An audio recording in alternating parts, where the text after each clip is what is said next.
சத்தத்தை உயர்த்தி சொல்லுவோமா? ஹல்லேலூயா. கர்த்தருடைய நாமத்தில் மறுபடியும் உங்களை வாழ்த்துகிறேன். வேத வார்த்தைக்குள்ள கடந்து போகலாம். கடந்த வாரங்களில் அல்லது நாட்களில் நாம் தொடர்ச்சியாய் சிந்திக்கிற பகுதிகளை நாம் திரும்பவும் பார்க்க போகிறோம். இப்பொழுது நாம் பார்த்து கொண்டிருக்கிற தலைப்பு பேலியாளுடைய மக்கள். என்னது? சாரி, பேலியாளுடைய மக்கள் என்றால் என்ன சொன்னேன்? பிரமாணம் இல்லாதவர்கள். மறந்து போய்விடக்கூடாது.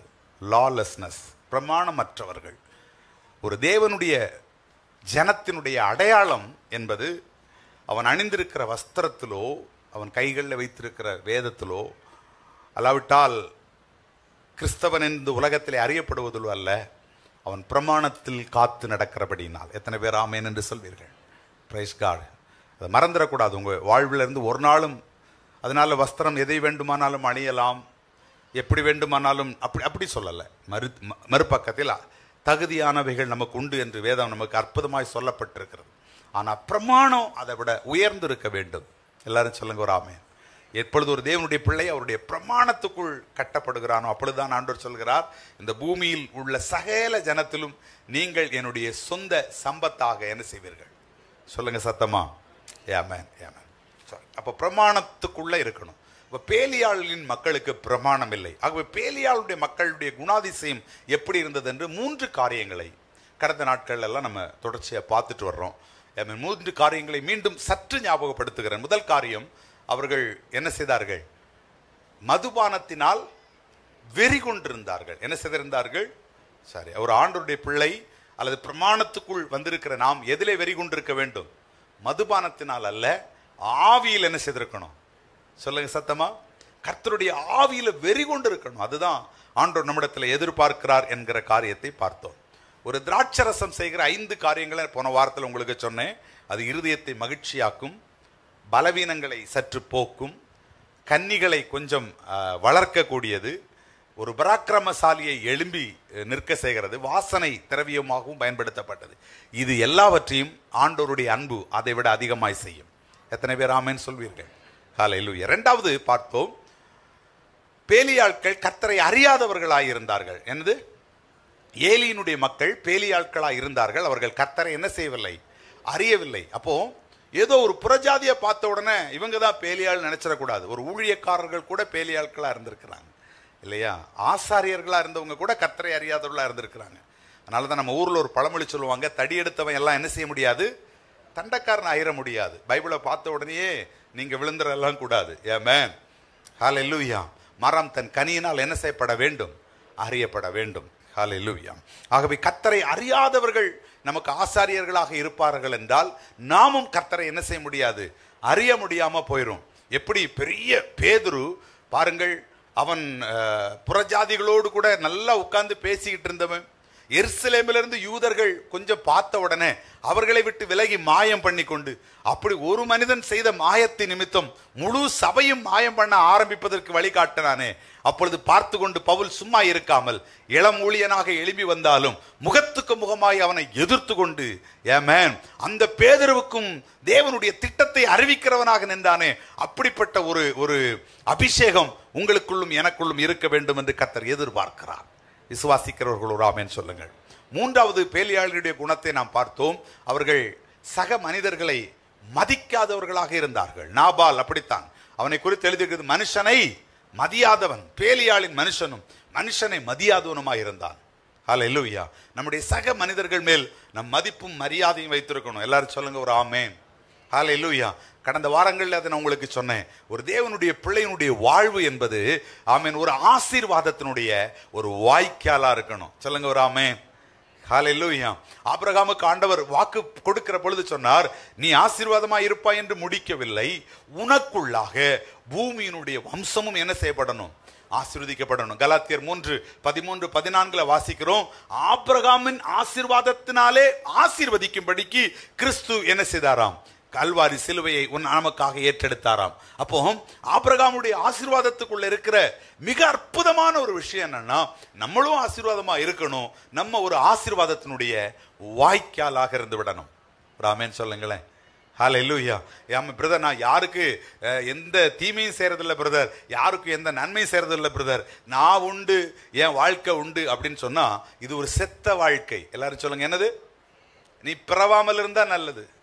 ஆண்டுடைய பிள்ளையுடைய வாழ்வு அப்படிப்பட்ட வாழ்க்கை அல்ல, நம்ம ஒரு ஆசீர்வாதத்தின் வாய்க்கால. நான் சொன்னேன், இஸ்ரவேலர்களுக்கு ஆண்டவர் அந்த நிலங்களை கொடுக்கும்போது சொன்னார், உன் நிலத்தில் இருக்கிற வழியருகில் இருக்கிற விட்சத்தின் பலனை கூட நீ நினைச்ச கூடாது, அறுத்துறாதப்பா.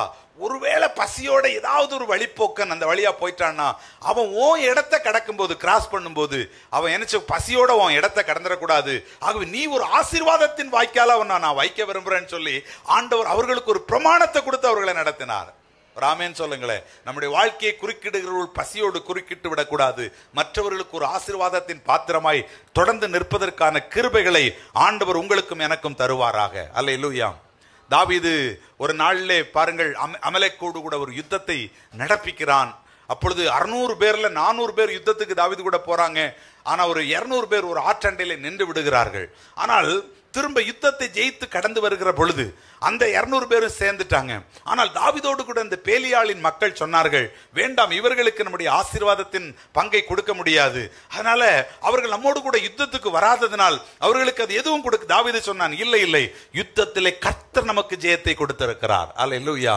ஆகவே யுத்தத்துக்கு வந்தவர்களுக்கு என்ன வீதமோ அதே போல இந்த இடத்துல நின்றவர்களுக்கு நாம் கொடுக்க வேண்டும். அப்படி இந்நாள் வரைக்கும் அது இஸ்ரவேலிலே சட்டமாய் அமுல்படுத்தப்பட்டது. விளங்குறவங்க ராமன் சொல்லுங்கள் பார்ப்போம்.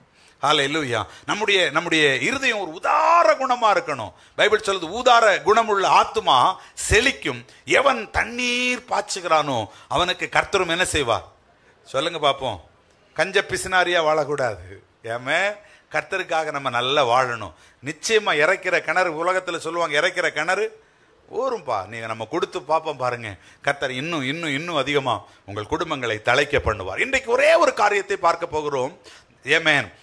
பேலியாளுடைய 4வது குணாதிசயம் என்னன்னா, ஆமென், அசட்டை பண்ணுகிற ஒரு குணாதிசயம். என்னது? அசட்டை செய்கிறதா, அற்பமாய் எண்ணுகிறது ஒரு குணாதிசயம். வாசியுங்கள் 1 சாமுவேல் 10ஆம் அதிகாரம் 27வது வசனம். 1 சாமுவேல் 10ஆம் அதிகாரம் 27வது வசனம். பேலியாளின் மக்கள், இவனா நம்மை ரட்சிக்க போகிறான் என்று சொல்லி அவனுக்கு காணிக்கை கொண்டு வராமல் அவனை அசட்டை பண்ணினார்கள். அவனோ காது கேளாதவனை போல இருந்தான். யார் இந்த மனுஷன்? சவுல். ஆமென். கர்த்தர் சவுலை இஸ்ரவேலுக்கு ராஜாவாக என்ன செய்தார்? மாற்றினார். ஆமென். கர்த்தருடைய வசனம் சொல்லுது, இந்த சவுல் என்ன செய்தான்? காணாமல் போன கழுதைகளை தேடி போகிற நேரத்தில் அவன் தூரத்தில் சவுல் வரும் பொழுதே கர்த்தர் சாமுவேலுடைய காது கேட்க சொல்றாரு, நான் தெரிந்து கொண்ட மனுஷன் இவன் தான்ப்பா, அவன் மேல என் அபிஷேகத்தை என்ன செய்? ஊற்று. அப்படி சவுல் ஆசைப்பட்டதினால் அந்த போஸ்டிங் வரல. தேவன் தம்முடைய அபிஷேகத்தை ஊற்றி சவுலை ராஜாவாக ஏற்படுத்துகிறார். ஆனால் நடந்தது என்ன தெரியுமா? பேலியாளுடைய மக்கள் சொல்கிறார்கள், இவன் எல்லாம் நம்மளை என்ன ரட்சிக்க போறான்? இவன் எல்லாம் பேரு தேசத்தை ஆண்டு நம்மளை எல்லாம் காத்துற போறானா என்ன அப்படின்னு அற்பமா எண்ணினார்களாம். முதல் காரியத்தை சொல்லுகிறேன், தேவன் ஏற்படுத்தின எந்த மனிதனையும் உங்களுடைய வாழ்விலே அற்பமாய் நீங்கள் எண்ணி விடாதிருங்கள். அது ஒரு பேலியாளின் குணாதிசயம். ஹல்லேலூயா. கர்த்தர் ஏற்படுத்தின மனுஷன். நம்ம ஒரு வேளை சொல்லலாம், பிரதர், நான் ஆண்டவரை அசட்டை பண்ணலையே பிரதர், இந்த சவுலை தானே அசட்டை பண்ணினேன், இந்த பக்கத்தில் இருக்கிற பீட்டரை தானே நான் அசட் பண்ணேன், இங்க பக்கத்தில் இருக்கிறதான வேறொரு மனிதனை தானே இல்லை. இல்ல, ஆண்டவருடைய வார்த்தை என்ன சொல்கிறது பாருங்கள். லூக்காவின் புஸ்தகம் 10ஆம் அதிகாரம் 16வது வசனத்துல ஆண்டவர் தம்முடைய சீஷர்களுக்கு சொல்லுகிற வாக்கு தத்தத்தை கேளுங்கள். லூக்காவின் புஸ்தகம் 10ஆம் அதிகாரம் 16வது வசனம்.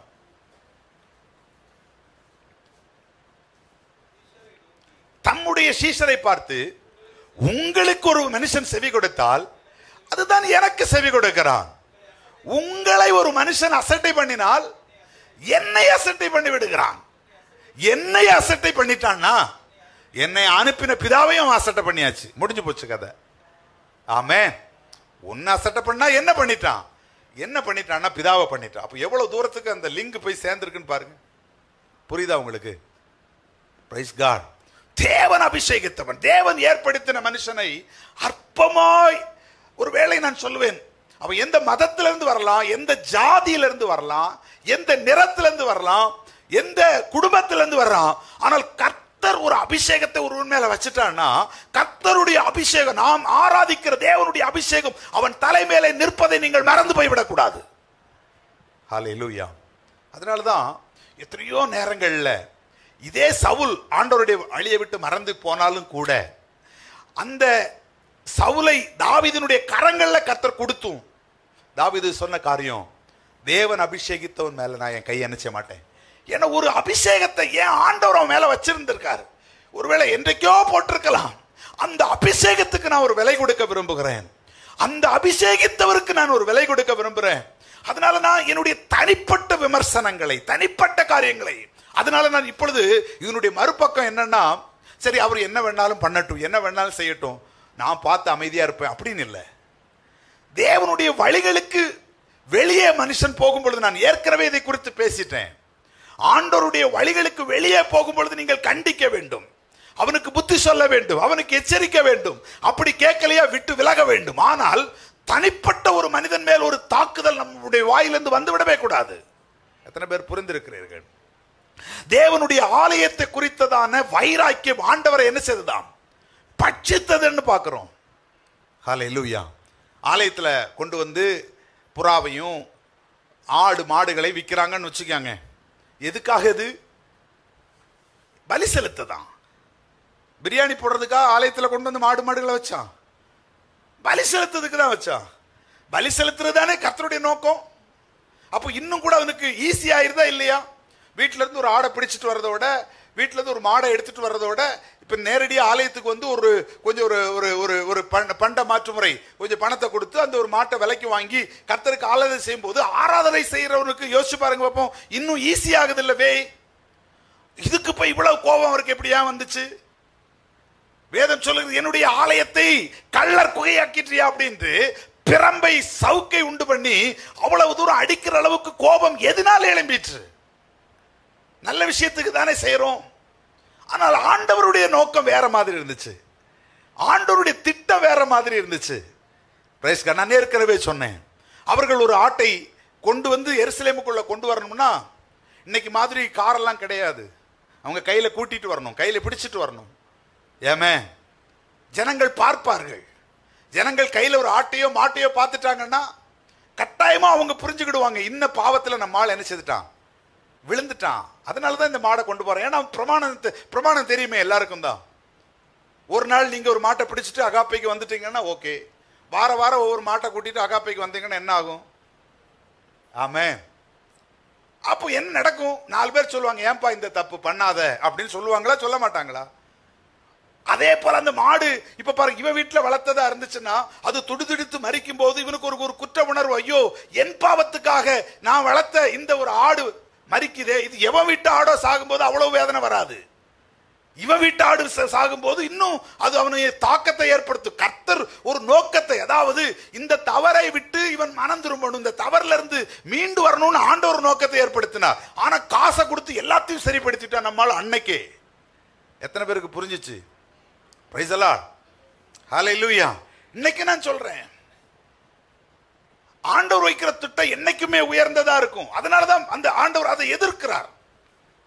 அங்க போய் என் வீட்டை இப்படி கள்ளர் குகையாக நீ மாற்றி விட்டாயே. முதலாவது அது வியாபார வீடா இருந்துச்சு, கடைசியில கள்ளர் குகையாய் மாறிவிட்டது. அப்போ ஆண்டவர் அபிஷேகத்தின் மேல நம்ம ஒன்றும் சொல்லக்கூடாது, அப்படி இல்லை. தனிப்பட்ட தாக்குதல். எல்லாரும் சொல்லுங்க ஒரு ஆமென். ஹல்லேலூயா. அவனுடைய ஆளகை வைத்தோ, அவனுடைய உயரத்தை வைத்தோ, அவனுடைய குடும்ப பின்னணியத்தை வைத்தோ அல்ல. ஒருவேளை கர்த்தருடைய வாளிகளுக்கு வெளியே, கர்த்தருடைய வார்த்தைகளுக்கு வெளியே போவான் என்றால், ஏமன் தைரியமாக யோவானை போல சொல்ல வேண்டும், யெரூதாவே நீ செய்கிற காரியம் நியாயம் அல்ல. ஒரு ஆமென் சொல்லுங்கள் பார்ப்போம். ஹல்லேலூயா. அப்படி எதிர்த்து நிற்கலாம். ஆனால் ஒன்றே ஒன்று, தனிப்பட்ட விதத்தில் இவங்கெல்லாம் என்ன ரட்சிக்க போறான், இது ஒரு அசட்டை பண்ணுகிற ஒரு அனுபவம். இது யாருடைய அனுபவம் என்றால் பேலியாட்களுடைய அனுபவம். ஒரு ஆமென் சொல்லுங்க பார்ப்போம். ஆண்டவர் சொல்ற, உங்களை அசட்டை பண்ணா என்ன அசட்டை பண்ணியாச்சப்பா, அப்படி என்ன அசட்டை பண்ணியாச்சுன்னா என் பிதாவை யோசித்து பாருங்கள் பார்ப்போம். எத்தனை மனிதர்களை நாம் அசட்டை பண்ணியிருப்போம். ஆண்டவர் சொல்றார், பிதாவையே அதை அசட்டை பண்ணுகிறதுக்கான. ஹல்லேலூயா. 1 தெசலோனிக்கர் 4 அதனுடைய 8வது வசனம் சொல்லுகிறது, வாசியுங்கள். 1 தெசலோனிக்கர் 4:8.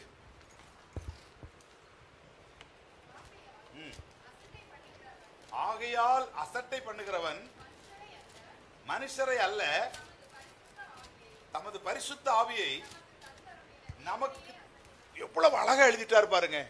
ஆகவே நீ ஒரு மனுஷனை அசட்டை பண்ணதா எண்ணுகிறாய். ஆண்டவர் சொல்றார், மனுஷனை அல்லப்பா, பரிசுத்த ஆவியை நமக்கு தந்தரலின தேவனையே நம்ம என்ன செய்தாச்சு, அசட்டை பண்ணியாச்சு. எவ்வளவு கஷ்டம் பாருங்க, யோசிச்சு பாருங்க பாப்போம். ஆண்டவரை அசட்டை பண்ணினால் ஆண்டவர் சாமுவேல் தீர்க்கதரிசி சொல்கிறார், என்னை அசட்டை பண்ணுகிறவன் கனவீனம் அடைவான். 1 சாமுவேல் 2:30 நம்ம அதை வாசிக்கிறோம்.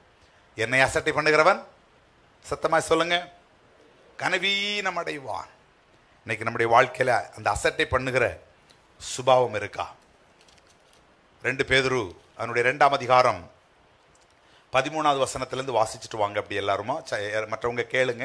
2 தெசலோனிக்கேயர் 2ஆம் அதிகாரம் 13வது வசனம். 1 பேதுரு 2ஆம் அதிகாரம் 13வது வசனம். நீங்கள் மனுஷருடைய கட்டளைகள் யாவற்றுக்கும் கர்த்தர் நிமித்தம், ஆண்டவர் சொல்றார் பாரு, நீ அவன் நிமித்தம் கீழ்ப்படிய வேண்டாம், கர்த்தர் நிமித்தம் என்ன செய். எத்தனை அற்புதமாய் நமக்கு எழுதி கொடுக்கிறார் பாருங்கள். இவை யார் சொல்றது, நாங்கள் ஏன் கேட்கறது? அப்படி வாழக்கூடாது. மனுஷருடைய கட்டளைகளில் நிமித்தம் நீ அவனுக்காக கீழ்ப்படிய வேண்டாம், கர்த்தர் நிமித்தம் கீழ்ப்படி. அடுத்து சொல்றாரு, மேலான அதிகாரம் உள்ள ராஜாக்களானாலும் சரி, தீமை செய்கிறவர்களுக்கு ஆக்கனையும் நன்மையும் புகழ்ச்சியும் உண்டாகும்படி அதிகாரிகளுக்கானாலும் சரி நீங்கள் கீழ்ப்படியுங்கள். நீங்கள் நன்மை செய்கிறதினால் பாருங்கள், ஆண்டவர் சொல்ல பாருங்க, ஒருவேளை அப்படி நீங்க கீழ்ப்படிஞ்சு நடக்கிற பொழுது நீங்கள் நன்மை செய்கிறபடினால் அந்த அறிவில்லாத மனிதர்களுக்கு அவர்களுடைய அறியாமையை அடக்குவது காட்ஸ் பிளான். விளங்குறவங்க ஒரு ஆமென் சொல்லுங்களேன். ஹல்லேலூயா. ஒருவேளை தீமைக்காக அவர்கள் நின்றாலும் நீங்கள் நன்மை செய்கிறதினால் அறியாமையை அடக்குவது கர்த்தருடைய திட்டமா இருக்கிறதா. கீழே உள்ள வசனங்கள் எல்லாம் நீங்கள் வாசித்து பாருங்கள்.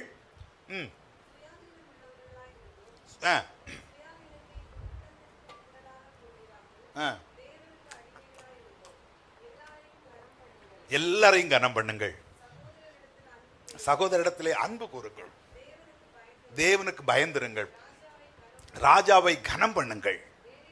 வேலைக்காரரே அதிக பயத்துடனே உங்கள் எஜமான்களுக்கு கீழ்ப்படிந்திருங்கள்.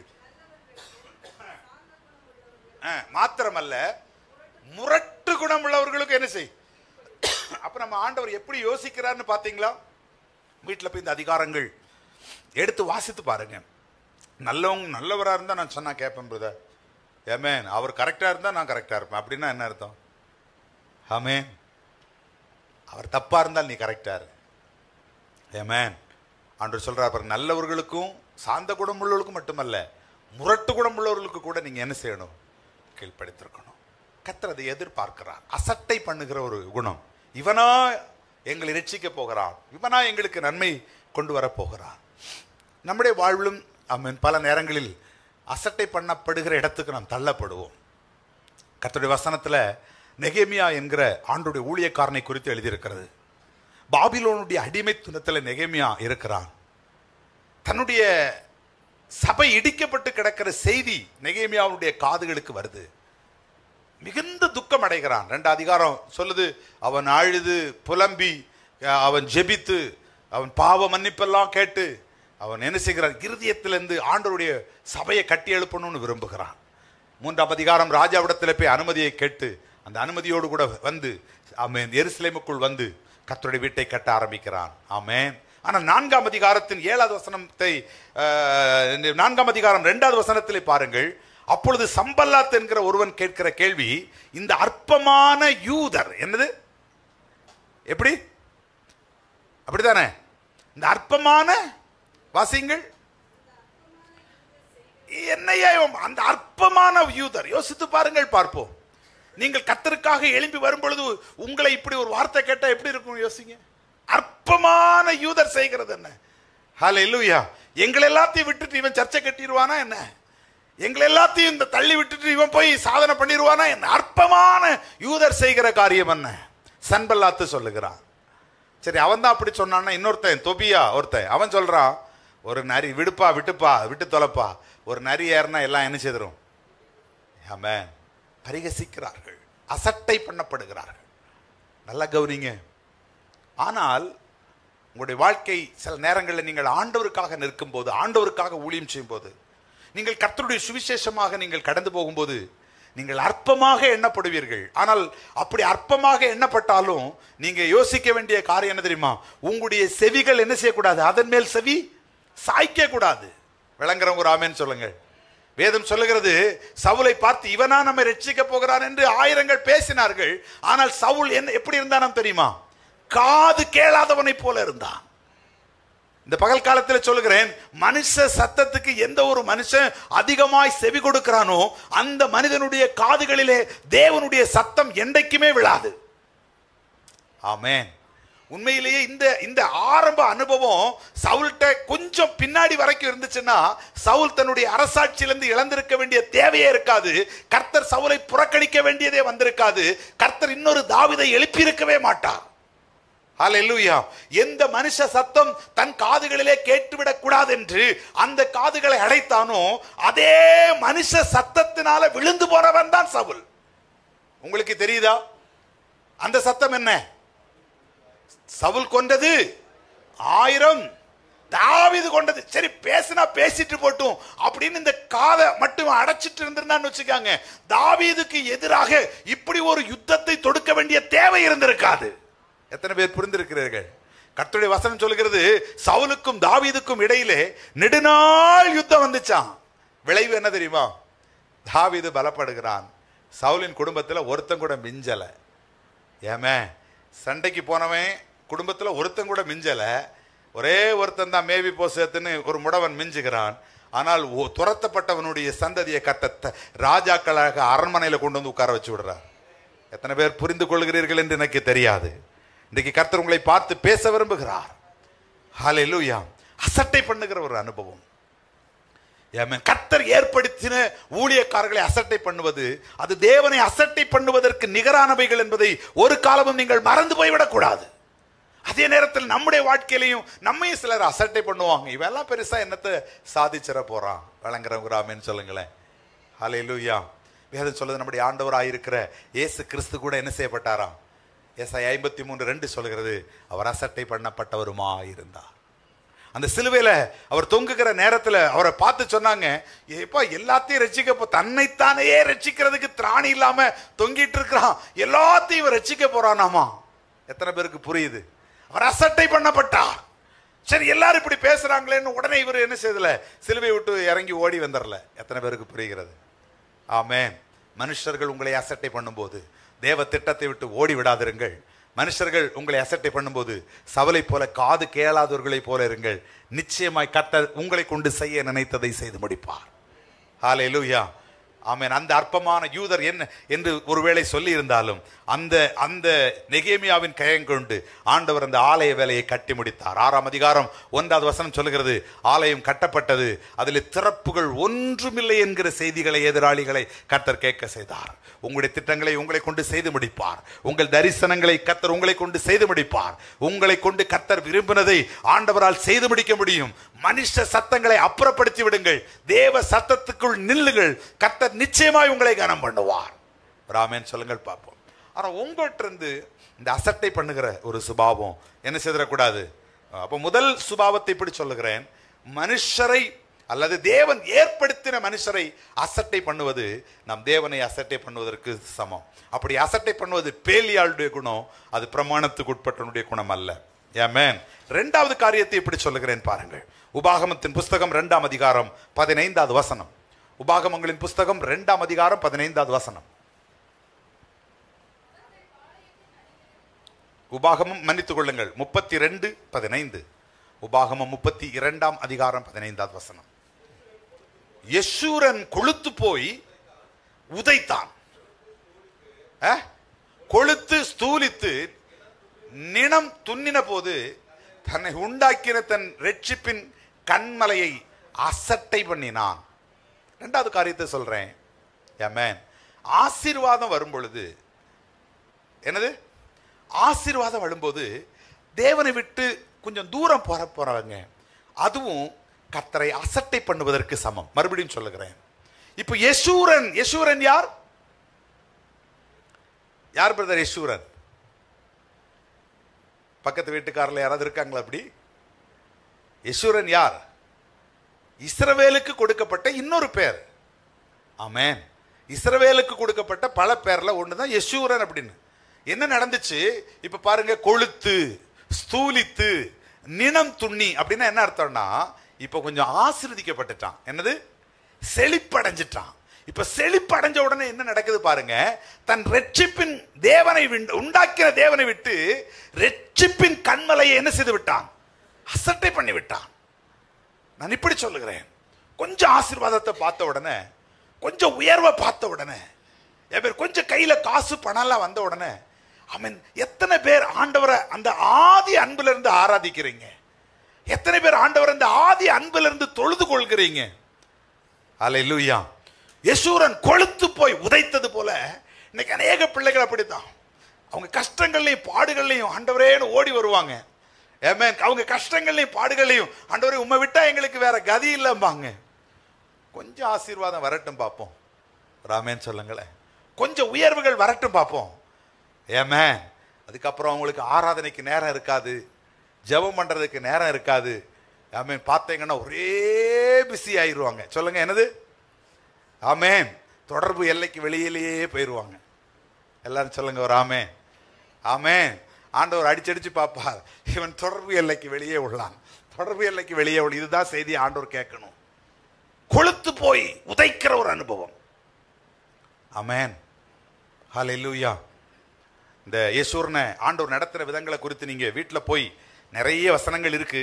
அந்த 9வது வசனத்திலிருந்து ஆண்டவர் தன் பிள்ளைகளை நடத்தின விதங்களை குறித்து சொல்லுகிறார். அவனுடைய 13, 14 வசனங்களை வாசித்து பாருங்கள். ஆண்டவர் சொல்றார் பாருங்க, பூமியில் உள்ள உயர்ந்த ஸ்தானங்களில் பாருங்க, பூமியில் உள்ள உயர்ந்த ஸ்தானங்களில் அவளை ஏறி வர பண்ணி, வயலில் விளைகிற பலனை அவனுக்கு நான் புசிக்க கொடுத்து, கண்மலைகளில் இருந்து அவனுக்கு நான் தேனை கொடுத்து, கற்பாறைகளில் இருந்து வடிகிற எண்ணெயை கொடுத்து அவனை நான் உண்ணும்படி செய்தேன். அடுத்தது சொல்றாரு, பசுவினுடைய வெண்ணெயை கொடுத்தேன், ஆட்டின் பாலை கொடுத்தேன், பாசானில் மேய்கிற ஆட்டுக்கடாக்கள் இவைகளுடைய கொழுப்பனா கொடுத்து நாயே அவர்கள் என்ன செய்தார்கள்? திராட்சரசத்தை சாப்பிட்டார்கள். அவ்வளவு நான் அவளை நேசிச்சு வச்சேன். ஆனா கொழுத்து போன அவர்கள் என்ன செய்து விட்டார்களாம் தெரியுமா? கீழே எழுதுகிறார். அதனுடைய 18வது வசனத்துல, உன்னை ஜெனிப்பித்த கண்மலையை நீ நினையாமற் போனாய், உன்னை பெற்ற தேவனை நீ என்ன செய்தாய்? பாருங்க ஆண்டவர் எப்படி நடத்தி இருக்கிறார் பாருங்க. கண்மலையினுடைய தேன் நாள்ல நடத்தி. ஆமென். உங்க வாழ்க்கையை ஒரு நிமிஷம் நீங்க பின்னாடி திரும்பி போய் பாருங்க, பார்ப்போம். ஆண்டவர் உங்களை எவ்வளவு தூரம் உயர்த்தி நடத்தி வந்திருக்கிறார். ஆமென் சொல்லுங்களேன். ஹல்லேலூயா. நம்ம ஒரு நாள்ல எங்கேயோ கடந்தோம், குப்பையில கிடந்தோம். நான் அடிக்கடி யோசிப்பேன். ஹல்லேலூயா. ஆண்டவர் நடத்தி வந்த அந்த வழிகள் எல்லாம் திரும்ப திரும்ப அவ்வப்போது சொல்வதற்கு காரணம் அதுதான். அப்படிப்பட்ட ஒரு இடத்துல இருந்து தான் கர்த்தர் எங்களை உயர்த்தினார். ஹல்லேலூயா. இதே தேசத்துக்கு வரும் பொழுது உண்மையிலே சொல்ல போனா எங்களுக்கு படுக்கிறதுக்கு ஒரு பாய் இல்லை, ஒரு நல்ல ஒரு பாத்திரம் கிடையாது எங்க வீட்டில். ஹல்லேலூயா. எங்களுடைய வாழ்வை பார்த்த பலரும் அழுதிருக்கிறார்கள். ஆனால் நாங்க அழல, எங்களை பார்த்த பலரும் அழுதிருக்கிறாங்க. இப்படி ஒரு சூழ்நிலையா? ஆனால் நான் சொல்லுகிறேன், நான் யோசித்து பார்ப்பேன். இன்றைக்கு ஆண்டவர் இத்தனை நன்மைகளை, இத்தனை ஆசீர்வாதங்களை கொடுக்கிற பொழுது நான் நினைப்பேன், ஆண்டவர் இன்னும் நான் நன்றியா வாழணும். எத்தனை பேர் ஆமென் சொல்வீர்கள்? இன்னும் நாமத்துக்கு நான் சாட்சியா இருக்கணும் ஆண்டவரே. இன்றைக்கு நான் சொல்லுகிறேன், கர்த்தர் நம்மை ஒவ்வொருவரையும் அப்படித்தான் உயர்த்தி இருக்கிறார். கர்த்தர் உயர்த்துகிற பொழுது நீங்கள் என்ன செய்யணும்? இன்னும் அவரை அன்பு செலுத்துகிறவர்களாய் மாறணும். யெஷூரன் கொழுத்து போய் உதைத்தான். அது பேலியாளுடைய குணம். பிரமாணத்துக்கு உட்பட்டிருக்கிற நம்முடைய வாழ்க்கை என்ன செய்யணும்னா, ஆழமாய் ஆண்டவரை நேசிக்கிறதாய் மாற வேண்டும். எத்தனை பேர் சந்தோஷப்படுகிறீர்கள்? ஹல்லேலூயா. ஒரு மணவாட்டி ஆண்டவர் பாருங்க 1 அதிகாரத்துல சொல்லுது, அவள் என்ன செய்தாளாம்? கருத்து போய் கிடந்தாள். அப்படின்னா என்ன அர்த்தம்? ஒண்ணுமில்லாம இருந்தாளாம். ஆனா 5 அதிகாரத்துல வரும்போது ஆமென் பாருங்க, ஆண்டவர் அந்த மணவாட்டியை சந்திக்கிறதுக்கு வர்றாரு. அப்படி கதவை தட்டி பார்க்கிறாரு. ஆனா அந்த மணவாட்டி சொல்லுகிறாள் 5ஆம் அதிகாரம் 3வது வசனத்துல, நான் என் வஸ்திரத்தை எப்படி திரும்ப எடுத்து உடுக்க போறேன்? என் காலை நான் எப்படி சொகுசா படுத்து தூங்கிட்டு இருக்கிறான் நம்ம ஆளு. விளங்கலவங்க ஆமேன்னு சொல்லுங்களேன். ஏமே சொகுசா பாருங்க. ஒரு காலத்துல ஏமேன் வெயிலின் மேல் பட்டது அழுதாள். இன்னைக்கு கர்த்தர் எல்லாத்தையும் அவ கையில கொடுத்துட்டா. நல்ல வீடு வந்துருச்சு, நல்ல வசதி வந்துருச்சு, நல்ல மெத்த வந்துருச்சு. இப்ப பாருங்க, பெட்ஷீட்டை எப்படி அழுக்காக்குவேன், தலைவனை எப்படி அழுக்காக்குவேன், இதுதான் அவருடைய யோசனை. ஒரு காலத்தில் அப்படிப்பட்ட அழுக்கில இருந்து உன்னை தூக்கி எடுத்ததை மறந்து போனாள். விளைவு என்ன தெரியுமா? கர்த்தரை தவற விட்டுட்டா. ஹல்லேலூயா. எருசலேம் குமாரத்தி கிட்ட போய் அழுறா, என் நேசரை கண்டீர்களா? சீயோன் குமாரத்திகளை பார்த்து கேட்கிற, என் நேசரை கண்டீர்களா? அங்க இருக்கிற காவலாளிகள் அவளை பிடித்து அடித்து கதறுகிறார்கள். அதற்கு பிறகு அந்த நேசர் அவருக்கு வெளிப்படுகிறார். இன்னைக்கு நான் உங்களை பார்த்து கேட்கிறேன், உங்களுடைய வாழ்வில் ஆண்டவர் உயர்த்தும் பொழுது, தாவீது பாருங்கள், அவன் ஆடு மேய்க்கிறவனை கொண்டு வந்து அரசனாய் உயர்த்தினான். அப்படி உயர்த்தினாலும் கூட உடன்படிக்கை பெட்டி வந்த உடனே எழுப்பி நின்று கர்த்தரை ஆராதிச்சான். ஏன்னா அவன் இருதயத்தில் அவனுக்கு தெரியும், நான் கரவலாடுக்கு பின்னாடி போனவன். ஹல்லேலூயா. எனக்கு முன்னாடி ஆமென் என்னுடைய சகோதரர்கள் எல்லாம் ஒவ்வொருவராய் அனுப்பப்பட்டார்கள். ஊழியக்காரன் கூட தடுமாறினா அவனுடைய முகத்தையும் அவனுடைய உயரத்தையும் பார்த்த உடனே இவனாக இருக்கும், இவனாக இருக்கும், இவனாக இருக்கும் என்று தேவனால் ஏற்படுத்தப்பட்ட ஊழியக்காரன் தடுமாறினா. ஆனா என்னை அழைத்த கர்த்தர் சொன்னார், அவன் அல்ல, அவன் அல்ல, அவன் அல்ல என்று இன்னொருவன் இருக்கிறான். ஹல்லேலூயா. அவனை அழைத்து கொண்டு வருகிற வரைக்கும் இந்த ஆராதனை நடக்காது என்று சொல்லி கரவலாடுக்கு பின்பாக இருந்த என்னை அழைத்து கொண்டு போய் இவ்வளவு உயரத்தை கொடுத்தாரே. ஒரு ஆமென் சொல்லுங்களேன். இப்பொழுது நான் இருக்கிற அரண்மனை அல்ல எனக்கு பெரியது, என்னை உயர்த்தின கர்த்தருக்கு முன்பாக இதைவிட அர்ப்பனும் நீசனுமாய் நான் மாறுவேன். ஹல்லேலூயா. மீகாள் சொல்றா, நீர் ஒரு ராஜாங்கிறத மறந்துட்டியா? இவன் சொல்றான், என் ஆண்டவர்கிட்ட நான் ராஜா எல்லாம் கிடையாதுப்பா, என்ன ராஜாவாக்குன கர்த்தருடைய வீட்டில் நான் நிற்கிறேன். இந்த காலையிலே நான் சொல்லுகிறேன், நம்ம ஒவ்வொருவரையும் இப்படி ஆண்டவர் அழைத்து அபிஷேகித்து ஆசீர்வதித்திருக்கிறார். மறந்துடாதீங்க. ஹல்லேலூயா. ஆண்டவருக்கே பிஸி கொடுத்துடாதீங்க. நான் அடிக்கடி சொல்லுவேன், பீயிங் அண்டர் த சாட்டானிக் யோக்குக்குள்ள பேராதீங்க. பிஸிக்கு அர்த்தம் என்ன? Being under the satanic yoke. ஏமா சாத்தானுடைய நுகத்துக்குள்ளாக உங்களை தள்ளி விடுவதனுடைய பெயர் தான் பிஸி. ஏமா ஆண்டவருக்கு பிஸி ஆகக்கூடாது. கர்த்தர் என்னைக்கு உங்களை சந்திச்சாலும் நீங்கள் ரெடியாக இருக்கணும். எத்தனை பேர் சந்தோஷப்படுகிறீர்கள்? இப்போ முதலாவது காரியத்தை நான் சொல்லுகிறேன். முதலாவது காரியம் என்ன? அவருடைய ஊழியக்காரர்களை அற்பமா எண்ணுவது அவரை அசட்டை பண்ணுவதற்கு சமம். ரெண்டாவது காரியம், ஆசீர்வாதம் வரும் பொழுது கர்த்தரை மறக்கிறதும் அவரை அசட்டை பண்ணுவதற்கு சமம். யோசபாத் ராஜாவான பொழுதுதான் கர்த்தரை தேடினான். ராஜாவாவதற்கு தேடல, ராஜாவாக்கினவரை தேடினான். எத்தனை பேருக்கு வித்தியாசம் புரியுது? கர்த்தர் யோசபாத்தோடு கூட இருந்தார். ஆமென். உயர்வுக்காக தேடலை, உயர்த்தினவரை தேடினான். ஹல்லேலூயா.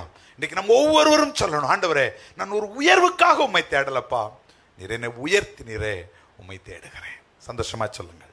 மூன்றாவது ஒரு காரியத்தை சொல்லி நம்ம நிறைவு செய்ய போகிறோம். மூன்றாவது காரியம், அவருடைய வார்த்தையை தள்ளி விடுவது. அது ஒரு பேலியாளின் குணம், அது ஒரு அவரை அசட்டை பண்ணுவதன் சமம். வாசியுங்கள், ஏசாயா தீர்க்கதரிசன புஸ்தகம் 5ஆம் அதிகாரம் 24வது வசனம். ஏசாயா தீர்க்கதரிசன புஸ்தகம் 5ஆம் அதிகாரம் 24வது வசனம்.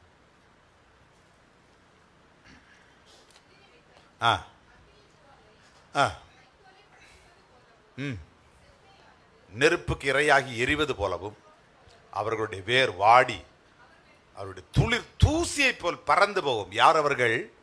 அவர்கள் சேனையின் கர்த்தருடைய வேதத்தை வெறுத்து இஸ்ரவேலுடைய பரிசுத்தருடைய வசனத்தை என்ன செய்தார்கள்?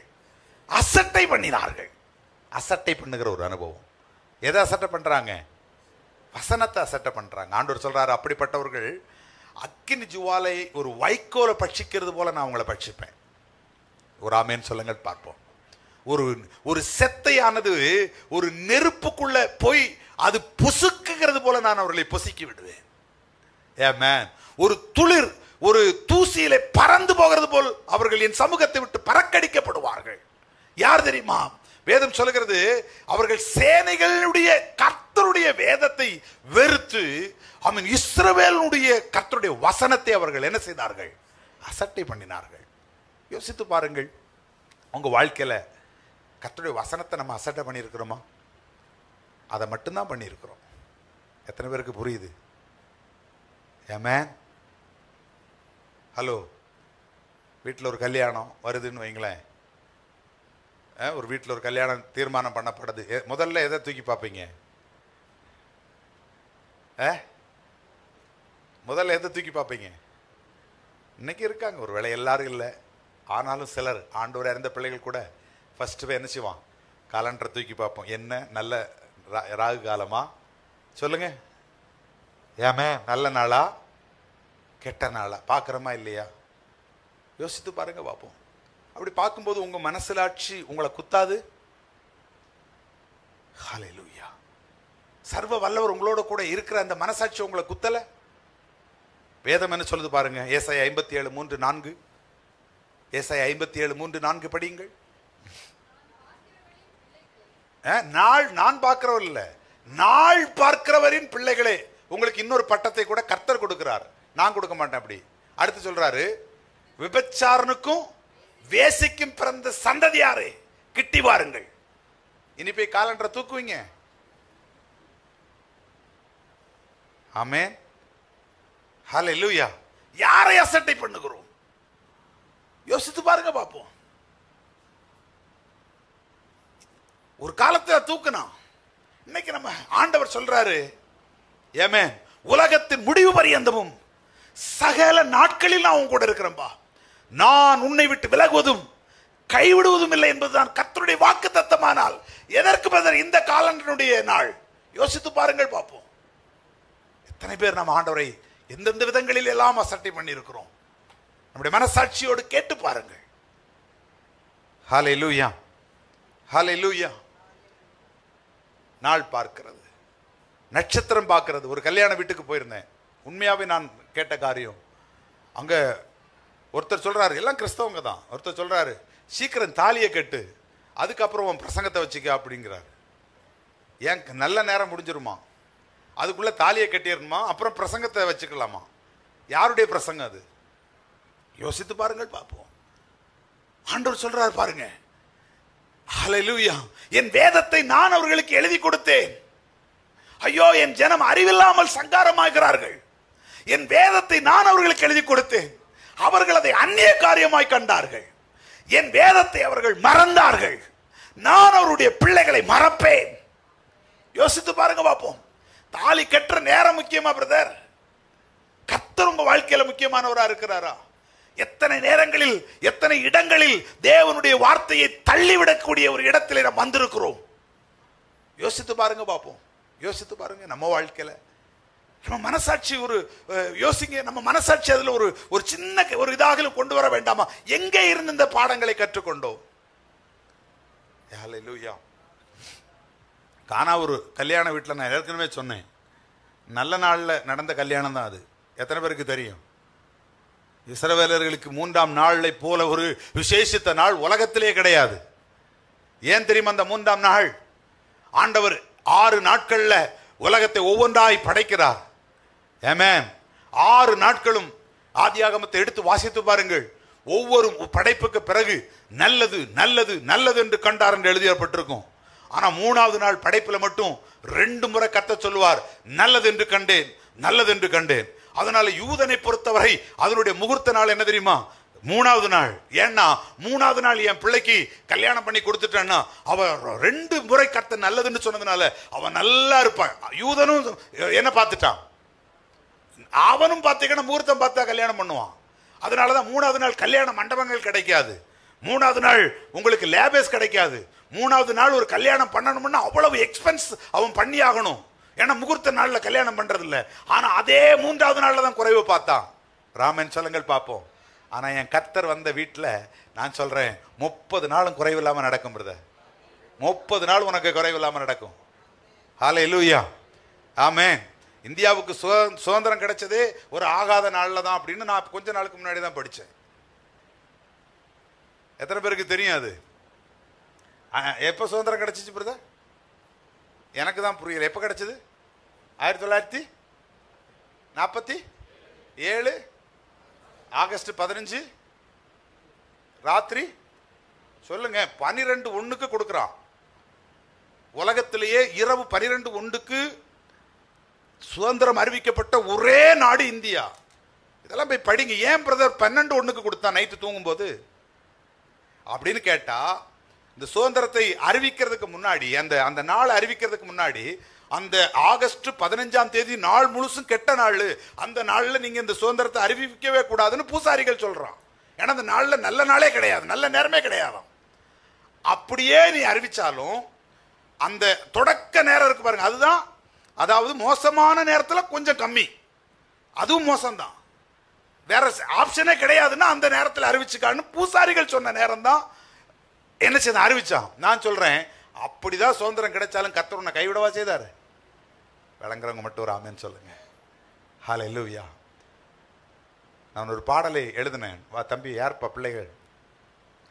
அந்த பாடல் உண்டு, என் காலங்கள் உம்முடைய கரத்தில் அல்லவோ இருக்கிறது. ஆமென், ஹல்லேலூயா. இன்னைக்கு நான் சொல்றேன், நம்முடைய காலங்கள் கர்த்தருடைய கரத்தில் இருக்கிறது எத்தனை பேர் நம்புகிறீர்கள்? டி மைனர் படிங்க பிரதர். கவலைப்படாதீங்க, ஆண்டவர் மேல நம்பிக்கை வைங்க. ஹல்லேலூயா. என் காலங்கள் உம் கரத்தில், என் நாட்களோ உம் கைகளே. என் காலங்கள் உம் கரத்தில், என் நாட்களோ உம் கைகளே.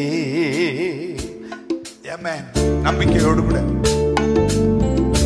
அப்சலோம் போல சூழ்ச்சி வேண்டாம், அதோனியா போல் உன்னை உயர்த்த வேண்டாம்.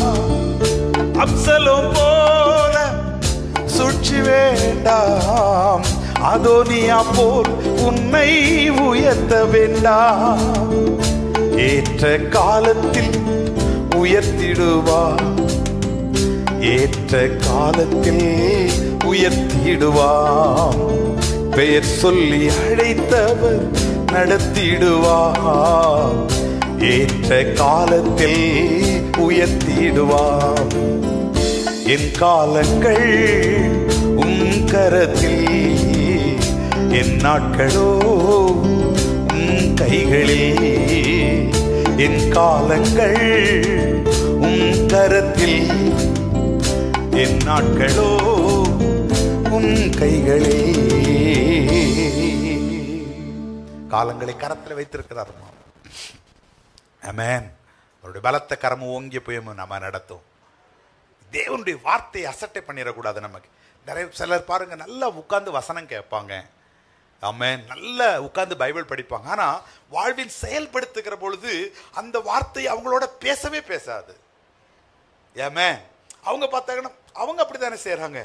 பிரதர், ஆண்டவருடைய வார்த்தை நமக்கு என்ன தரப்பட்டிருக்கு, அவருடைய பிரமாணம் எனக்கு என்ன தரப்ப, அதுக்கு தான் நம்ம அழைக்கப்பட்டிருக்கிறோம். அவருடைய பிரமாணத்தை காக்கிறவன் பாக்கியவான். ஒரு ஆமென் சொல்லுங்கள் பார்ப்போம். எஜமானை காக்கிற சந்ததி தான் கனமடையும். வீட்டில் ஒருத்தருக்கு பொண்ணு பார்க்குறீங்க, இல்லை ஒரு பையன் பார்க்குறீங்க, பயோடேட்டா வருது. பயோடேட்டா வந்து ஏதோ ஒரு கல்யாணத்துக்குன்னு ஒரு பயோடேட்டா கொடுக்குறேன். என்ன பண்ணணும்? ஒரு தேவ பிள்ளை ஃபர்ஸ்ட் போய் ஜோம் பண்ண, நம்ம அதான் பண்ணுறோம். அகலம், உயரம், நீளம், வேற என்னது பிரதர், எடை எல்லாம் பார்த்துட்டு, இதை பார்க்க வேண்டாம்னு நான் சொல்லிடல, அட்லீஸ்ட் நமக்கு சில காரியங்களை பார்க்கறதுக்கு ஞானம் இருக்கு. ஆனால் ஃபர்ஸ்ட் காரியம் என்னவா இருந்திருக்கணும்? ஒரு பயோடேட்டா, உங்களை ஆண்டவர் உமக்கு சித்தமா? அல்லேலூயா. நம்ம எல்லாம் முடிச்சுட்டு சொல்லுவோம், ஆண்டவரே உமக்கு சித்தமானால் பக்கத்து வீட்டு குமாரை எப்படியாகலும் எனக்கு தரும் ஆண்டவரே. இதுவா ஆண்டவருடைய சித்தத்தை அறிகிறதுக்கு வழி? யோசித்து பாருங்க பார்ப்போம். இப்படி வார்த்தைகளை தள்ளி போடுகிற அனுபவம். ஒரே ஒரு சம்பவத்தை சொல்லி நான் இன்றைக்கு நிறைவு செய்ய போகிறேன். நமக்கு எல்லாருக்கும் தெரிந்த ஒரு விஷயம்தான், ஆனால் கொஞ்சம் அதுக்குள்ள போயிட்டு வர விரும்புகிறேன். அபினதாபுடைய வீட்டில், அதாவது ஆசாரியனாக இருந்த அபினதாபுடைய வீட்டில் கர்த்தருடைய உடன்படிக்கை பெட்டி 20 ஆண்டுகள் இருந்த பொழுது, தாவீது அந்த உடன்படிக்கை பெட்டியை தன்னுடைய நகரமாகிய சீயோனுக்குள் கொண்டு வருவதற்காக பல சிரமங்களை எடுத்து 30,000 பேரை தெரிந்து கொண்டு புது ரதத்தில் ஏற்றி அபினதாபுடைய வீட்டிலிருந்து சீயோனுக்கு கொண்டு வருகிற அந்த வேளையில நாகோனின் களம் என்ற ஒரு களத்துக்குள் அந்த மாடு வருகிற பொழுது அது கொஞ்சம் என்ன செய்துச்சு, அந்த மாடு பிறண்டு அந்த உடன்படிக்கை பெட்டி கீழே விழுந்துருங்கிற நிலைமை வந்த போது ஊசா கொஞ்சம் கையை கொடுத்து அந்த பெட்டி விழாம தடுக்கிறான். ஆனா கர்த்தருடைய வசனம் சொல்றது, கர்த்தர் ஊசாவின் மேல் கோபப்பட்டவனை அடித்தார், அவன் செத்தான். ஹல்லேலூயா. தாவீதுக்கு இது மிகவும் விசனமாய் இருந்தது. யோசித்து பாருங்க, ஒரு கல்யாண வீடு நல்ல அமுக்களமா எல்லாம் அலங்கரிக்கப்பட்டு இப்போ தாலி கட்டுற ஒரு நேரம் வர்ற நேரத்தில் வீட்டில் ஒரு கருமாதி நடந்தா எப்படி இருக்கும்? அப்படிதான் நடக்கு இங்க தாவீதினுடைய வாழ்வுல. அற்புதமான ஒரு ஆராதனைக்குள்ள போகணும்னு நினைக்கிற நேரத்தில் ஒரு சாவு விழுந்தது. தாவீதுக்கு அது மிகவும் துக்கமா இருந்தது. எத்தனை பேருக்கு தெரியும் இந்த சம்பவம்?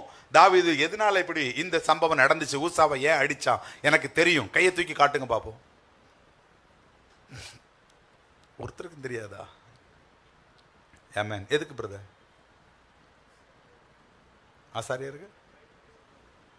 ஆசாரியர்கள் முறைப்படி கொண்டு வரல. ரைட். ஏதோ ஒருத்தர் 2 பேர் ஓரளவுக்கு நல்லா கவனிங்க. ஆமென். இன்னைக்கு ஆண்டவர் நம்மோடு கூட பேசுவார் என்று நான் விரும்புகிறேன். இந்த சம்பவம் 2 சாமுவேல் 6 அதிகாரம் முதல் 8 வசனத்தில் இருக்கு. எல்லாம் பார்க்கறதுக்கு நேரம் கிடையாது. சரி, இப்போ உடன்படிக்கை பெட்டி போடுங்க பிரதர். உடன்படிக்கை பெட்டி நம்ம ஜஸ்ட் அதை பார்த்துடலாம். உடன்படிக்கை பெட்டி எப்படி இருக்குன்னு பாருங்க பார்ப்போம். ஒருவேளை பார்க்காதவங்க பார்த்துட்டோம். இவ்வளவுதான் இந்த உடன்படிக்கை பெட்டி. சொல்லுங்க என்னது? ஆமென். 2.5 அங்குலம் நீளம், 1.5 அங்குலம் அகலம், முழம் அகலம், 1.5 முழம் உயரம். ரொம்ப பெரிய பெட்டியெல்லாம் கிடையாது, ரொம்ப சின்ன ஒரு சாதாரண பெட்டி தான். சரி, இப்போ இந்த பெட்டியை செய்ய சொல்லி கர்த்தர் எங்கே வைத்து இஸ்ரவேலருக்கு வாக்கு கொடுக்கிறான்னு தெரியுமா? எங்க வச்சு? சீனாய் வனாந்தரத்தில் வச்சு. சீனாய் வனாந்தரத்துக்கு இஸ்ரவேலர்கள் எப்பொழுது வந்தார்கள்? 3வது மாசம் 1ஆம் தேதி. இப்படியே கேட்டுட்டே இருக்கக்கூடாது. ஏற்கனவே பலமுறை நான் பேசிவிட்டேன். 3வது மாதம் 1வது தேதியில சீனாய் வனாந்தரத்துக்கு வர்றாங்க. கர்த்தர் மோசையை கூப்பிட்டுட்டு போய் ஆசரிப்பு கூடாரத்தினுடைய பிளானை அங்க வச்சுதான் கொடுக்கிறாரு. அந்த ஆசரிப்பு கூடாரத்துக்குள்ள என்னென்ன இருக்கணுங்கிற பிளானும் கொடுக்கிறாரு. அப்படி 3வது மாதத்துல இருந்தே பிளான் வாங்கிட்டு அவங்க இது எல்லாத்தையும் செய்ய ஆரம்பிச்சுட்டாங்க.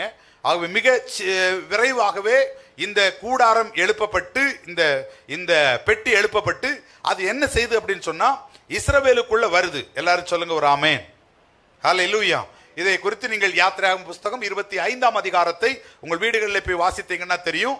இந்த ஆசரிப்பு கூடாரத்துக்கு அதுக்கு நிறைய இந்த மன்னித்துக் கொள்ளுங்கள், இந்த உடன்படிக்கை பெட்டிக்கு பல பெயர்கள் இருக்கிறது. உடன்படிக்கை பெட்டி, சாட்சியினுடைய பெட்டி, இளைப்பாறுதல் தருகிற பெட்டி, சத்துருவை ஜெயிக்கிற பெட்டி, ஆசீர்வதிக்கிற பெட்டி, ஆமென், தடைகளை தகர்த்து எரிகிற ஒரு பெட்டி, சோதனைகளை ஜெயிக்கிற பெட்டி எல்லாம் இதுக்கு பல்வேறு இடங்கள்ல பல்வேறு பெயர்கள் கொடுக்கப்பட்டிருக்கிறது.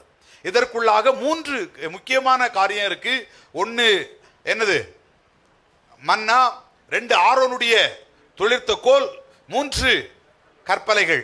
இந்த 3மே ஆண்டவராயிருக்கிற இயேசு கிறிஸ்துவனுடைய அடையாளம். மன்னா ஜீவப்பமாகிய இயேசு கிறிஸ்துவுக்கு அடையாளம். ஆரோனுடைய தொழிற்த கோல் பிரதான ஆசாரியராயிருக்கிற இயேசு கிறிஸ்துவுக்கு அடையாளம். கற்பலைகள் என்பது அவருடைய அவர்தான் பிரமாணம்.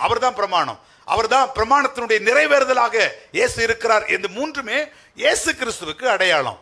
ஆமென். இப்ப நீங்க பார்த்துட்டீங்க அப்படின்னு சொன்னா நல்லா கவனிப்பீங்க அப்படின்னு சொல்லி நான் நம்புறேன்.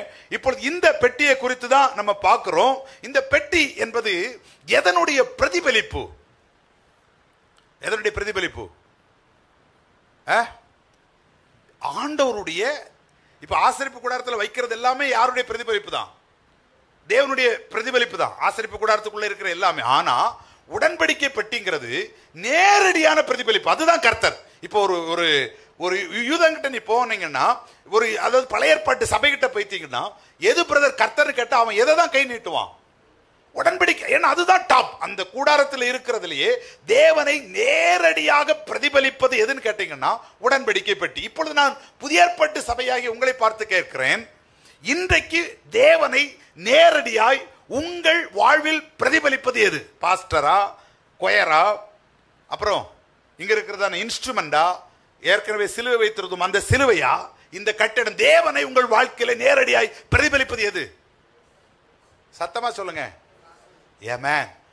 அன்றைக்கு கர்த்தரை நேரடியாய் பிரதிபலித்தது உடன்படிக்கை பெட்டி என்றால், இன்றைக்கு சபையை ஆண்டவரை நேரடியான பிரதிபலிப்பு எதுன்னு கேட்டீங்கன்னா இது எதுவுமே கிடையாது கர்த்தருடைய வார்த்தை. எல்லாரும் ஒரு ஆமென் சொல்லுங்க. சரி, இப்போ நல்லா கவனிப்பீங்கன்னு நான் நம்புறேன். இப்ப இந்த உடன்படிக்கை பெட்டியே கொஞ்சம் கவனம் இல்லாம கொண்டு வந்த போது அடி வந்துச்சுன்னா இந்த வார்த்தையை நம்ம எவ்வளவு கவனம் கொடுக்கணும். ஏன் அடி வரலங்கிறது அப்புறம் சொல்றேன். அந்த பெட்டியை எடுத்துட்டு வரும் பொழுது கொஞ்சம் ஏமாந்த கர்ணம் தப்புனா மரணம் அப்படிங்கிற ஒரு பெட்டியை தான் அவங்க கையில வச்சாங்க. இன்னைக்கு நம்ம கையிலே அப்படிதான் இருக்கு. ஆனா கிருபையின் காலத்துல கர்த்தர் உங்கள் மேல் என் மேல் இரக்கம் உள்ளவராக இருக்கிறார். ஆனால் அந்த இரக்கம் ஒரு நாள் முடிவடைகிறது. அதனால தான் 2ஆம் சங்கீதம் சொல்லுது, குமாரன் கோபம் கொள்ளாமலும் வழியிலே நீங்கள் அழிந்து போகாமலும் இருக்க அவரை முத்தம் செய்யுங்கள். கொஞ்ச காலத்தில் அவருடைய கோபம் பற்றி எரியும். அவரை அண்டி கொள்ளுகிற மனுஷன் பாக்கியவான். சந்தோஷமாய் சொல்லுங்கள் ஒரு ஆமென். சரி, இப்போ ஊசா செய்த தப்பு என்ன? நமக்கு எல்லாருக்கும் அது அவ்வளவா நம்ம கவனிக்க மாட்டோம். இப்போ மன்னித்துக் கொள்ளுங்கள், தாவீது இந்த இடத்துல செய்த தவறு என்ன? 2 முக்கியமான தவறுகளை தாவீது இழைக்கிறான். முதலாவது காரியம் பாருங்கள், இந்த உடன்படிக்கை பெட்டியை ஆசாரியர்கள் தான் சுமந்துட்டு போனோம். யாத்திராமம் 25 ரொம்ப அற்புதமாய் சொல்லுகிறார். அது யார் தான் சுமந்துட்டு போனோம்? ஆசாரியர்கள் தான் சுமந்துட்டு போனோம். ஆனா இவன் என்ன செய்கிறான்? 30,000 பேரை, அவர்கள் யாரும் லேவியர்கள் அப்படி எழுதப்படல, அவங்க யாரும் ஆசாரியர்களும் இல்லை. சில ஆய்வுகள் சொல்லுது சேனை தலைவர்கள் 30,000 பேர் அவன் தெரிந்துகிட்டான். ஆமென். ஆனால் கர்த்தருடைய பெட்டி யாரால் சுமக்கப்பட வேண்டும்? ஆசாரியர்களால் சுமக்கப்பட வேண்டும். நீங்கள் வாசித்து பாருங்கள், பார்ப்போம். யாத்திராமம் 25:14 சொல்றார், அது சுமக்கப்பட வேண்டிய பெட்டி. யார் அதை சுமந்தார்கள் என்பதை யோசுவா 3ஆம் அதிகாரம் 3வது வசனத்தை வாசித்து பாருங்கள். யோசுவா 3:3. நேரம் இல்லை, வேகமாய். ஜனங்களை நோக்கி, நீங்கள் உங்கள் தேவனாகிய கர்த்தருடைய உடன்படிக்கை பெட்டியும் அதை சுமக்கிற லேவியராகிய ஆசாரியர்களையும் பாருங்கள். அப்ப அதை யார் சுமந்துட்டு போயிட்டு இருக்கா? அதேதான் யோர்தானுக்கு முன்னாடி வரும்போதும் பாருங்க, உடன்படிக்கை பெட்டியை சுமக்கிற ஆசாரியருடைய உள்ளங்கால் யோர்தானில் பட்ட போது யோர்தான் நினைச்சதுட்டு. அப்ப ஆண்டவர் தெளிவா சொல்றாரு, உடன்படிக்கை பெட்டியை சுமக்கத்தான் வேண்டும். யாமேன். அது எங்க இருக்கு? யாத்திராகமம் 25:14 சொல்லுது, யார் அதை சுமக்க வேண்டும் என்றால் ஆசாரியர்கள் தான் அதை சுமக்க வேண்டும் என்று கர்த்தர் தாவீதுக்கு கட்டளை கொடுக்கிறார். ஆனால் தாவீது என்ன செய்கிறான்னா, இந்த 2ஐயுமே மறந்துட்டான். விளங்குதா உங்களுக்கு? ஹல்லேலூயா. சுமக்கப்பட வேண்டியதையும் மறந்து விட்டான், ஆசாரியர்களையும் மறந்துட்டான். ஒரு புது ரதத்தை ஏத்தி என்ன செய்துட்டான் அப்படின்னு சொன்னா, எங்க கொண்டு வந்துட்டான்? ஹல்லேலூயா. புது ரதத்துல ஏத்தி கொண்டு வரணும்னு இவன் ஒரு ஐடியா, நியூ ஐடியா தாவீதுக்கு வந்திருக்கிறது. இன்னைக்கு நான் சொல்லுகிறேன், உண்மையிலேயே ஊசாவை ஆண்டவர் அடிச்சார்னு வைங்களேன், அது ஊசாவுக்கு மட்டும் கிடைக்க வேண்டிய அடி அல்ல. என்னை பொறுத்தவரை 30,000 பேருக்கும் தாவீதுக்கும் விழ வேண்டிய அடி. ஏதோ ஊசாவை அடிச்சு அவர் கோபத்தை அவரே தணிச்சுக்கிட்டாருங்கிறதான் உண்மை. எத்தனை பேரால் புரிந்திருக்கிறது முடிகிறது? ஹல்லேலூயா, ஹல்லேலூயா. ஊசாவை அடிச்சது நிமித்தம் ஏதோ இஸ்ரவேல் அவ்வளவு சபைக்கு வர வேண்டிய கோபம் என்ன? கர்த்தருடைய பிரமாணம். யோசித்து பாருங்கள், கிட்டத்தட்ட முதல் ஆண்டிலேயே, அதாவது 3ஆம் ஆண்டில் இந்த கற்பனை வருது, முதல் ஆண்டிலேயே இந்த உடன்படிக்கை பற்றி செய்யப்பட்டாயிற்று. 39 வருஷங்களும் இந்த உடன்படிக்கை பற்றி எந்த வாகனத்தையும் வரல. அது ஆசாரியர்களால் சுமந்துதான் வரப்பட்டுச்சு. கானானுக்குள்ள வந்து சீலோவாவில் கொண்டு வைக்கிறார்கள். சீலோவா இஸ்ரவேலுடைய தலைநகராக 369 வருஷம் இருக்கு. அந்த 369 வருஷமும் சீலோவா தலைநகராக இஸ்ரவேலுடைய தலைநகராக இருந்தபடினாலதான் அந்த அந்த அந்த வனாந்தரத்தில் வழிநடத்தப்பட்ட தேவனுடைய பெட்டி சீலோவாவிலே கொண்டு வைக்கப்படுகிறது. அந்த சீலோவாவிலே கொண்டு வைக்கப்பட்டதும் தோள்களிலே சுமக்கப்பட்டுதான். ஆனா என்ன செய்துட்டான் தாவீது? ஆண்டுடைய பிரமாணத்தை மறந்துட்டான். விளங்குறோம் சொல்லுங்களேன். கர்த்தர் தாவீதோடு, அதனாலதான் தாவீதுக்கு அந்த விசனத்தையும் பாரத்தையும் கர்த்தர் ஏற்படுத்தினார். இப்போ நமக்கு ஒரு கேள்வி வரும், சரி பிரதர், தாவீது பண்ண தப்புக்கு ஊசாவை அடிக்கலாமா? விளங்குறோம் சொல்லுங்களேன். ஆமே. நம்ம வீட்டில் பாருங்க, யார் மேலேயாவது கோவத்தை யார் மேலேயாவது காட்டிக்கிட்டு இருப்போம், அப்படித்தானே? சிலருக்கு பொண்டாட்டி மேல கோவத்தை காட்ட தெரியாம பிள்ளைகளை சத்தம் போட்டுட்டு இருப்பாங்க. ஆமா. சிலர் பிள்ளைகளை சத்தம் போட தெரியாம பொண்டாட்டியை சத்தம் போட்டுட்டு இருப்பாங்க. ஆனா பார்த்தா விஷயம் வேற எங்கேயோ உள்ள டென்ஷனை காட்டிக்கிட்டு இருப்பான். அப்ப நான் நினைச்சேன், ஒருவேளை தாவீதின் மேல உள்ள டென்ஷனை தான் ஆண்டவர் ஊசாட்ட காட்டினாரோ என்ன? இல்லை, ஆண்டவர் அநீதி உள்ள தேவன் அல்ல. ஹல்லேலூயா. உடன்படிக்கை பெட்டியை குறித்து சொல்லும் பொழுது ரொம்ப தெளிவா சொல்றாரு. என்னாகமங்களின் புஸ்தகம் 4ஆம் அதிகாரத்தை உங்க வீடுகளில் போய் நேரம் கிடைக்கும் போது வாசிங்க.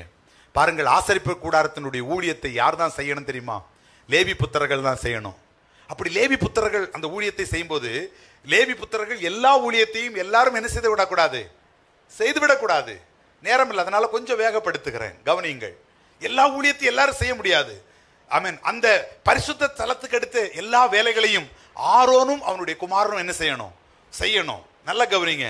ஆனா அவங்க வந்து உடன்படிக்கை பெட்டி எடுத்து, மேஜ தப்பத்தை எடுத்து, சமூக தப்பத்தை எல்லாத்தையும் எடுத்து, எல்லாம் எடுத்து பேக் பண்ணி கட்டி வைக்க வேண்டிய வேலை யாருடைய வேலை? ஆரோனும் அவனுடைய குமாரனுடைய வேலை. ஆனா அவங்க ஒரு காலமும் என்ன செய்யக்கூடாது தெரியுமா? அதை தங்கள் தோள்களில் தூக்க கூடாது. யாருக்கு சொல்றாரு ஆண்டவர்? ஆரோனுக்கு சொல்றாரு. அவங்க தொடலாம், அவங்க தொட முடியும், அவங்களுக்கு தொடறதுல எந்த பிரச்சனையும் இல்லை. ஏன்னா தொட்டாதானே இந்த வேலைகள் எல்லாம் செய்ய முடியும். ஆனா அவங்க சுமக்க கூடாது. அப்பொழுது ஆண்டவர் சொல்லுகிறார், அந்த லேவி புத்திரர்ல கோகாத்தியர் என்ன செய்யணும் தெரியுமா? வந்து அவர்கள் அந்த சுமைகளை என்ன செய்யணும்? சுமக்கணும். ஆனா அவர்கள் என்ன செய்யக்கூடாது?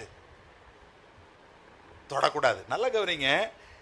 ஆசாரியன் தொடலாம், சுமக்க கூடாது. கோகாத்தியன் சுமக்கலாம், என்ன செய்யக்கூடாது? ஆண்டவர் அப்பமே சொல்றாரு, அப்படி ஒருவேளை தொட்டால் நீ சாவாய். என்னாகம புஸ்தகம் 4ஆம் அதிகாரத்தை நீங்கள் எடுத்து வாசித்து பாருங்கள். ஆமென். 20 வருஷங்கள் இந்த பெட்டி இந்த ஊசாவுடைய வீட்டில் இருந்திருக்கு. 20 வருஷம் இருந்த இந்த ஊசாவுக்கு தெரியாமல் போயிருக்குமா? வேதம் சொல்லுகிறது, இவனும் ஆசாரிய வர்க்கம். யாரு? அபினதாப். லேவி குடும்பத்தில் வந்து ஆசாரியன் தான்.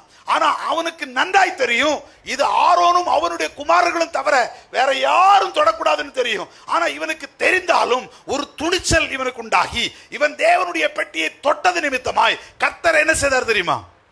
ஊசாவை அடிக்கிறார். விளங்கிக் கொள்கிறவர்கள் ஆமேன் சொல்லுங்கள். ஆமேன்.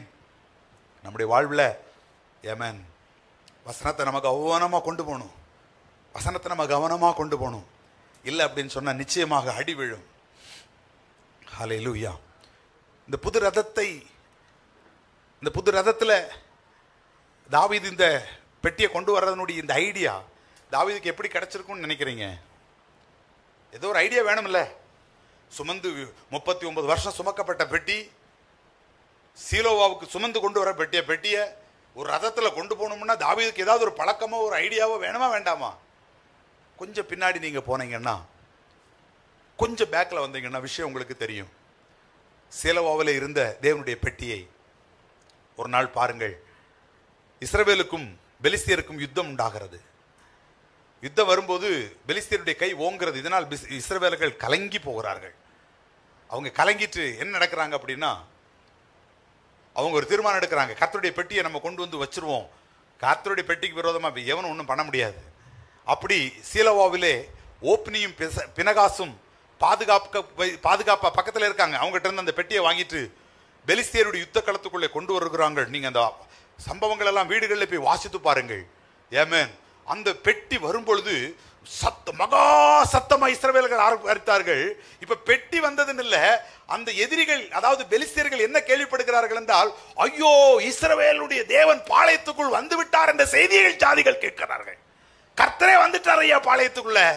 அதுக்கப்புறம் அவங்க கவலைப்படுறாங்க, ஐயோ இந்த மகா தேவன் அல்லவா எகிப்தியருடைய கைகளில் இருந்து விடுதலையாக்கி அவர்களை இந்த கானானுக்கு கொண்டு வந்தவர்கள், இந்த தேவனுக்கு முன்பாக யார் நிற்க முடியும்? பெலிஸ்தியன் சொல்றான், அப்படியானால் பெலிஸ்தியர்களே, சரி நம்ம அவமானப்பட்டு ஓட முடியாது, நம்ம என்ன செய்ய முடியாது, வெக்கப்பட்டு போக முடியாது, யுத்தம்னு வந்தாச்சு, புருஷராயிருந்து யுத்தத்தை பண்ணுங்கன்ட்டாங்க. இஸ்ரவேலர்கள் நினைச்சானுங்க, நமக்கு வெற்றி தான்பா, பெட்டி வந்தாச்சு, கர்த்தர் வந்துட்டார், ஜெயந்தான் நினைச்சான். ஆனா பாத்தீங்கன்னா பெலிஸ்தியர் இஸ்ரவேலையும் பிடிச்சு பெட்டியும் பிடிச்சிட்டு போயிட்டான். கலங்குறோம் ராமன் சொல்லுங்க. ஹல்லேலூயா. இந்த பைபிளுக்கு கீழ்ப்படியாதவன் பைபிளை பிடிச்சான்னா பிசாசு 2 பேரையும் பிடிப்பான். எத்தனை பேருக்கு புரியுது நான் சொல்ல வர்றது? ஹல்லேலூயா. சிலர் என்ன நினைக்கிறாங்கன்னா, பைபிளை கையில வச்சா பிசாசு வராதுன்னு. அவன் கையிலேயே 10-20 பைபிள் இருக்கு. ஹலோ, ஹல்லேலூயா. சிலர் வீட்டுக்கு அந்த முன்னாடி ஒரு சிலுவையை போட்டாங்கன்னு அவங்க நினைக்கிற காரியம், இந்த சிலுவையை தாண்டி பிசாசு வரமாட்டான், இந்த கூரையை தாண்டி பரலோகத்துக்கே போயிட்டு வந்துட்டு இருக்கிறான். எத்தனை பேருக்கு நான் சொல்றது புரியுது? ஹல்லேலூயா. நான் சொல்ல, வசனத்துக்கு கீழ்ப்படிஞ்சேன்னா உன்னை காக்கிற தேவன் உறங்குவது மாட்டில்லை, இஸ்ரவேலை காக்கிறவர் தூங்குவதும் இல்லாமல் உன்னை காப்பா. ஆனா இதற்கு கீழ்ப்படியாம பிசாசு வந்த உடனே கெட்டி பிடிச்சேன்னா 2 பேரையும் கெட்டி அணைச்சு அவன் தூக்கிட்டு போயிடுவான். அதுக்கு நான் உத்தரவாதம் கிடையாது. எத்தனை பேருக்கு புரியுது? ஹல்லேலூயா. சிலர்லாம் வசனத்தில் வந்தீங்கன்னா தலையில் வச்சு படுப்பாங்க, என்ன பிசாசு என்ன செய்யக்கூடாது, வந்துடக்கூடாது. காலையில் பார்த்தா 2 பேரும் சேர்ந்து படுத்துக்கிட்டு இருப்பாங்க. இதெல்லாம் அவன் பார்த்துட்டு தானே வந்திருக்கிறான். இதெல்லாம் யோசித்து பாருங்க பார்ப்போம். அப்படிதான் பெட்டியை கொண்டு வந்தான். நம்ம ஆண்டவர் ஜெயிச்சுட்டாருன்னு காத்தார். எல்லாம் எங்க போயிருச்சு? பெலிஸ்தியாவுக்கு போயிருச்சு, பெலிஸ்திய நகரத்துக்கு போயிருச்சு. கவனிங்க, பெலிஸ்திய நகரத்தில் கொண்டு போய் பெலிஸ்திய தெய்வமாகிய தாகோனுக்கு முன்பாக அவங்க மிகப்பெரிய தெய்வத்துக்கு முன்னாடி வைக்கிறாங்க. அடுத்த நாள் வந்து பார்த்தா தாகோன் என்ன செய்கிறது? விழுந்து கிடக்கிறது. சரி பார்த்தா ஏதாவது அடி இடிப்பட்டிருக்கா? நம்ம ஆளுக்கு ஒன்றும் அடியெல்லாம் ஒன்றும் படலை, கை காலெல்லாம் நல்லா தான் இருக்கு. காலைல யாருக்கும் தெரியப்படுத்துறதுக்கு முன்னாடி தாகோனை எடுத்து நிப்பாட்டியாச்சு. நிப்பாட்டி என்ன செய்தாச்சு? மறுபடியும் அடுத்த நாள் போயிட்டான். திருப்பி அடுத்த நாள் வந்து பார்த்தா தாகோன் விழுந்து கை கால் தனியா, தலை தனியா கிடக்குது. தாகோனுடைய தலை வாசல்ல கிடைக்குது. அதனால தான் நீங்க பாருங்க, பெரிய பெரிய கோவில்ல வாசல்ல தாண்டி போறதுக்கு காரணம் என்ன தெரியுமா? அங்கேயே பைபிள் வசனம் சொல்லுது, அந்த தாகோனுடைய தலையானது அந்த வாசல்ல கிடந்ததுனால இன்னைக்கு வரைக்கும் தாகோனுடைய கோயிலுக்குள் நுழைகிறவர்கள் அந்த வாசலை காலால மிதிக்காம தாண்டி போனாங்களாம். எத்தனை பேருக்கு புரிகிறது? ஹல்லேலூயா. இன்றைக்கு இருக்கிற பெரிய கோயில்களின் வாசல்களை தாண்டும் போது நீங்கள் புரிந்து கொள்ளுங்கள், இதற்கு பின்பாக எல்லாம் வேதம் இருக்கிறது. கர்த்தருடைய தாகோனுடைய தலை வாசல்ல கடந்தபடினால் தாகோனுடைய கோயிலை எவன் தாண்டானோ ஒருத்தன் கூட அந்த வாசல்ல கால வைக்க மாட்டான், தாண்டி போனான். சரி, இப்போ அவனுக்கு புரிஞ்சிருச்சு, இந்த தெய்வம் நம்ம தெய்வத்தோட பெருசு, இவருக்கும் நம்ம தெய்வத்துக்கும் கூட்டாகாது.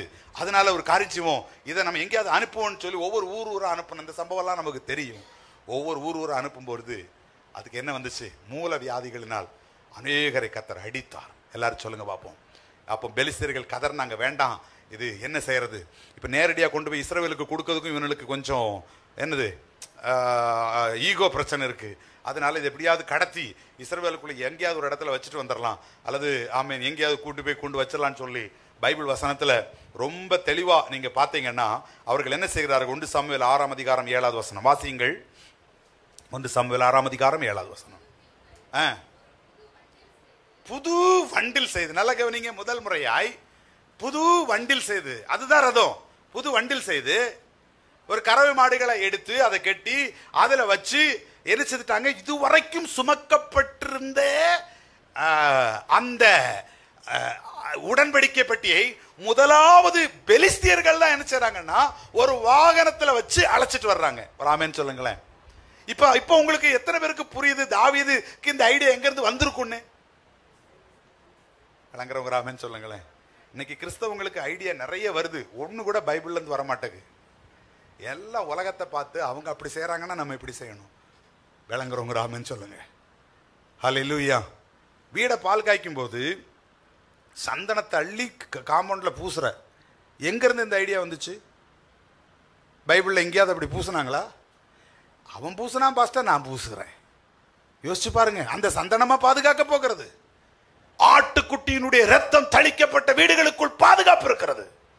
நம்ம உலகத்திலிருந்து எத்தனையோ விஷயங்களை படிச்சிட்டோம், ஆனா ஆண்டவருடைய வார்த்தையை எப்பொழுதெல்லாம் நாம் தள்ளி விட்டு விட்டோம். ஆண்டவர் சொல்லுகிறார், நீதிமானுடைய வாசஸ்தலத்தை நான் ஆசீர்வதிப்பேன். ஆமென் சொல்லுங்களேன்.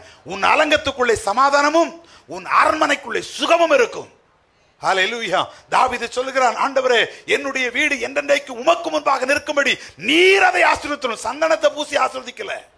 யோசிச்சு பாருங்க, ஏன் நம்ம இந்த சடங்குகளை எல்லாம் வேண்டான்னு செய்ய வேண்டான்னு சொல்லல? இந்த சடங்குகளிலே உன்னுடைய கவனம் போயிடக்கூடாது. கர்த்தர் நம்மளை ஆசீர்வதிக்கிறவர். ஆமென் சொல்லுங்களேன். இஸ்ரவேலுடைய தேவன் தேவனுடைய வார்த்தையை தள்ளி போட்டு விட்டு இன்னைக்கு உலகத்திலிருந்து எத்தனையோ விஷயங்களை நம்ம படிக்கலையா என்ன? தாவீது அப்படித்தான் இதை படிச்சான். ஒரு புது ரதத்தை ஏத்திட்டு வந்தான். ஆமென். சரி, நமக்கு ஒரு கேள்வி வரும், பெலிஸ்தரை அடிக்கல ஆண்டவர், அவனும் ஏத்திட்டு வந்தான்ல, அவன் அடிக்கல, ஏன் இவன் அடிச்சாரு? இப்ப நீங்களே சொல்லுங்க. தெரியாம செய்துட்டான்னு ரைட். அதை விட முக்கியமான சொல்லுங்க, அவனுக்கு ஆண்டவர் பிரமாணம் கொடுத்தாரா உனக்கு கொடுத்தாரா? எத்தனை பேருக்கு புரியுது? பெலிஸ்தியனுக்கு பிரமாணம் இல்ல, அதனாலதான் அடி விழுதுன்னு. அதனாலதான் சொல்றார், தகப்பன் தன் நேசிக்கிற புத்திரனை, ஏன்னா அவர் தான் அடிப்பாருங்க. அவனுக்கு மொத்தமா ஒரு அடி இருக்கு, அது ஒரு டைம்ல கொடுப்பாரு, உனக்கு அப்பப்ப கொடுப்பாரு. விளங்குறவங்க ராமன் சொல்லுங்களேன். இந்த பிரமாணத்தை நம்ம கேட்காம இருந்தாலாவது இந்த அடிக்கு தப்பலாம், அவனுக்கு அந்த அடி, ஏன்னா அவனுக்கு பிரமாணமே கொடுக்கப்படலையே. அதனால அவன் சுமந்துட்டு வந்தா என்ன, உருட்டிட்டு வந்தா என்ன, புது ரதத்தில் ஏத்திட்டு வந்தா என்ன, உனக்கும் எனக்கும் பிரமாணத்தை கொடுத்திருக்கிறார். மீண்டும் சொல்லலாம், பிரமாணத்துக்குள் வாழ்வதற்கு அழைக்கப்பட்டிருக்கிறோம். வழங்கிக் கொள்ளுகளுக்காக நான் ஆண்டவருக்கு நன்றி சொல்லுகிறேன். ஹல்லேலூயா. ஆமென். இன்னைக்கு நம்முடைய விசுவாச வாழ்க்கையை திரும்பி பார்ப்பதற்கு ஆண்டவர் உதவி செய்வாராக. தாவீது தவறு செய்கிறான். இந்த தவறை தாவீது உணர்ந்தான்னு நினைக்கிறீங்களா, இல்லைன்னு நினைக்கிறீங்களா? என்னைக்காக ஒரு இடத்துல உணர்ந்திருப்பானா? ஆமென். இப்போ என்ன நடக்குது? ஊசா மரித்த உடனே தாவீதின் நகரமாகிய சீயோனுக்கு கொண்டு வராமல் ஓபேத் ஏதோமுடைய வீட்டில் இந்த பெட்டியை வச்சுட்டு போயிடுறான். அது பெலிஸ்திய நகரத்தில் எத்தனை மாசம் இருந்துச்சு? 7 மாசம். அபினதாபுடைய கீரியாத் யாரிமில் இருக்கிற அபினதாபுடைய வீட்டில் 20 வருஷம்.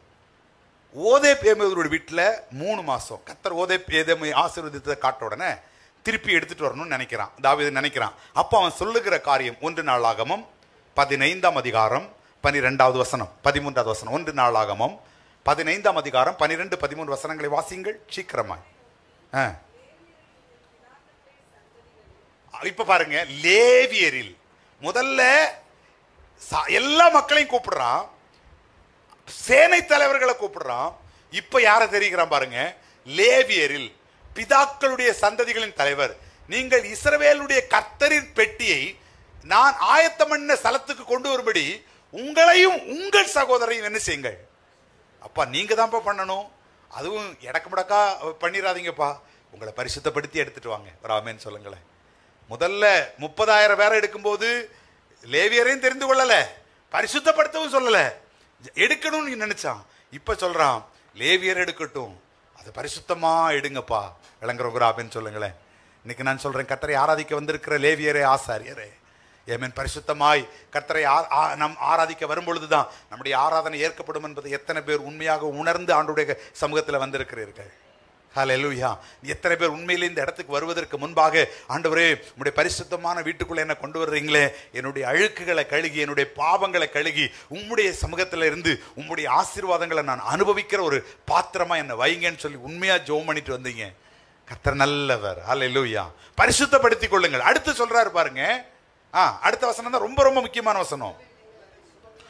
முதலில் நீங்கள் அதை சுமக்காதபடியினால், நல்ல கேளுங்க, முதலில் நீங்கள் சுமக்காதபடியினாலும் நாம் நம்முடைய தேவனாகிய கர்த்தரை நியாயமானபடி தேடாதபடினாலும் அவர் நமக்குள்ளே அடிவிழ பண்ணினார். அப்ப தாவீதுக்கு புரிஞ்சிருச்சா இல்லையா? ஏமே, எப்படி புரிஞ்சிருக்கும்னு நினைக்கிறீங்க? இது எப்படி புரிஞ்சிருக்கும் தாவீதுக்கு? அடியை வாங்கிட்டு நேர வீட்டுக்கு போறான். அடியை வாங்கிட்டு வீட்டுக்கு தானே போய் ஆகணும். வீட்டில் போய் உட்காந்து யோசிச்சிருப்பான்னு நான் நம்புகிறேன். ஆண்டவரே உம்முடைய பெட்டியை தானேப்பா தூக்கிட்டு வரணும்னு நினச்சி நான் இவ்வளவு காரியத்தெல்லாம் ஒழுங்கு பண்ணி கொண்டு வந்தேன், இப்படி ஒரு சாப விலை பண்ணிட்டு ஆண்டவரே ஏன்ப்பா அப்படின்னு சொல்லி கேட்டிருப்பான். அப்போ அன்னைக்கு ஒரே வழி என்ன? நியாயப்பிரமாணத்தை கொண்டு வந்து பார்க்கணும். ஏன்? அப்போ ஆண்டவர் சொல்லியிருப்பேன், நியாயப்பிரமாணத்தை ஒழுங்காக எடுத்து பாரு. பார்த்துருக்கான், அது சுமக்கப்பட வேண்டும். எல்லாரும் ராமேன்னு சொல்லுங்களேன். அது ஆசாரியர்கள் சுமக்கப்படணும். ஓ, அவனுக்கு புரிஞ்சிருச்சு, நான் கர்த்தருடைய காரியத்தை நியாயப்படி தேடாதனால தான் எங்கள் அப்பா அடித்தார். அவர் சும்மா அடித்தார்னா அவர் சும்மா எல்லாம் அடிச்சிருக்க மாட்டார், நிச்சயமாக ஒரு ரீசன் இருந்திருக்குங்கிறத தாவீதால் புரிந்து கொண்டான். நம்ம பாஸ்டரில் ஒரு பழமொழி சொல்லுவாங்க, நல்ல மாட்டுக்கு, ஆமாம், சில மாட்டுக்கு சூடு உடம்பு முழுசும் இருந்தாலும் அது நியாயப்பிரமாணத்தை பார்க்கவே பார்க்காது. எத்தனை பேருக்கு புரியுது? ஆமேன். ஒரு அடி விழும்போதே போய் என்ன செய்யணும்? ஆண்டவரே யோசிக்கணும், ஏன் என் வாழ்க்கையில் இப்படி அடிக்கப்படுறேன், ஏன் இப்படி என் வாழ்க்கையில் நெருக்கப்படுறேன், நம்ம நேசித்த ஆண்டவரை வருகிறேன். சில இடத்துல கர்த்தர் அனுமதித்து சில பாடுகளை அனுமதிப்பார். நான் சொல்றேன், அந்த பாடுகளில் உங்களுக்கு ஏன் என்ற கேள்வி வராது. அந்த பாடுகளில் நீங்கள் சமாதானத்தோடு போவீங்க. ஏன்னு வந்துட்டாலே கர்த்தர்ட்ட தான் நீங்க பதில் கேட்கணும். ஆமென். இப்ப 3 முறை பவுல் போய் கேட்கிறாரு, ஏன் எனக்கு இந்த வியாதி நீக்கும்? ஆண்டவர் சொன்னார், இல்ல, என் கிருபை உனக்கு போதும். அதுக்கப்புறம் எங்கேயாக ஒரு இடத்துல உட்கார்ந்து இருந்து ஆண்டவரை என் பலகீனங்களை மாற்றும் என்று பவுல் ஜெபித்தானா? ஆண்டவருடைய திட்டப்படி ஒரு பாடுகளை அனுமதித்திருந்தால் பரவாயில்லை, அதை குறித்த கேள்வி உனக்கு வராது, அதிலே உனக்கு சமாதானம் இருக்கும். ஆனால் கேள்வி உன்னிடத்தில் இருக்கிறது என்றால் காரணம் என்னன்னா, நம்ம ஆண்டவருடைய திட்டத்தை விட்டு போயிட்டோம். கேளுங்க போய் கர்த்தர் இடத்துல, நியாயப்பிரமாணத்தை எடுத்து பாருங்க. நான் ஆண்டவரை பேச நம்முடைய வார்த்தைகளின்படி நடந்து கொள்கிறேனா? ஆமென். கர்த்தருடைய வசனமே சொல்லுது, தாவீதின் நாட்களில் 3 ஆண்டுகள் ஓயாத பஞ்சம். யோசிச்சு பாருங்க. அவனும் அங்க கொஞ்சம் லேட் பண்ணிடுறான். முதலாண்டு மழை பெய்யல, பஞ்சம். சரி, ஓகே. 2வது ஆண்டாவது போய் ஆண்டவர்கிட்ட போய், ஆண்டவரே நீர் என்னை ஆசீர்வாதத்தோட வைக்கணும்ல விரும்புகிறேன், ஒரு வருஷம் மழை இல்லையேப்பா, பஞ்சம் வேற ஜனங்களுக்குள்ள இருக்கு, என்ன செய்யணும் கேட்டிருக்கலாம். 2வது வருஷமும் கேட்டு தொலைக்கல. 3வது வருஷம் போறான் ஆண்டவர்கிட்ட, ஆண்டவரே என்னன்னு. அப்போ ஆண்டவர் சொல்லுவாரு, சவுலை கொன்று போட்ட கிபியோனியர் என்ன செய்த அந்த கிபியோனியர்களுக்காக நான் இதை என்ன செய்தேன், சவுல் கொன்று போட்ட கிபியோனியர்களுக்காக நான் இதை செய்தேன். எல்லாரும் ஒரு ஆமென் சொல்லுங்கள் பார்ப்போம். ஏன் தெரியுமா, அந்த கிபியோனியர்கள் உள்ள வரும் பொழுது மோசையும் யோசுவாவும் காலேப்பும் ஒரு வாக்குத்தத்தம் கொடுத்தாங்க, உங்களை நான் என்ன செய்ய மாட்டேன், அழிக்க மாட்டேன். ஏமேன், அது ஏமாத்தி வாங்கின வாக்குத்தத்தம் தான், உண்மையிலேயே ஜோம் பண்ணி வாங்கின வாக்குத்தத்தம் இல்ல. இருந்தாலும் கர்த்தர் வாக்குத்தத்தம் பண்ணா. அதனால யோசுவாவும் காலேப்பும் சரி வேண்டாம், இந்த கிபியோனியர்களை அழிச்சிட வேண்டாம், இவங்க விறகு பொறுக்கட்டும், இவங்க தண்ணீர் சுமக்கட்டும் அப்படின்னு நிப்பாட்டி வச்சாங்க. ஆனா அதுக்கு பிறகு எத்தனையோ காலத்துக்கு பிறகு சவுல் வர்றான், தேவனுடைய ஊழியக்காரன் கொடுத்த வாக்குத்தத்தத்தை மறந்துட்டான். இவன் என்ன பண்ணான் தெரியுமா, அந்த கிபியோனியர்களில் சிலரை என்னச்சுதான் கொன்று போட்டான். விளங்குறவங்க ஒரு ஆமென் சொல்லுங்களேன்.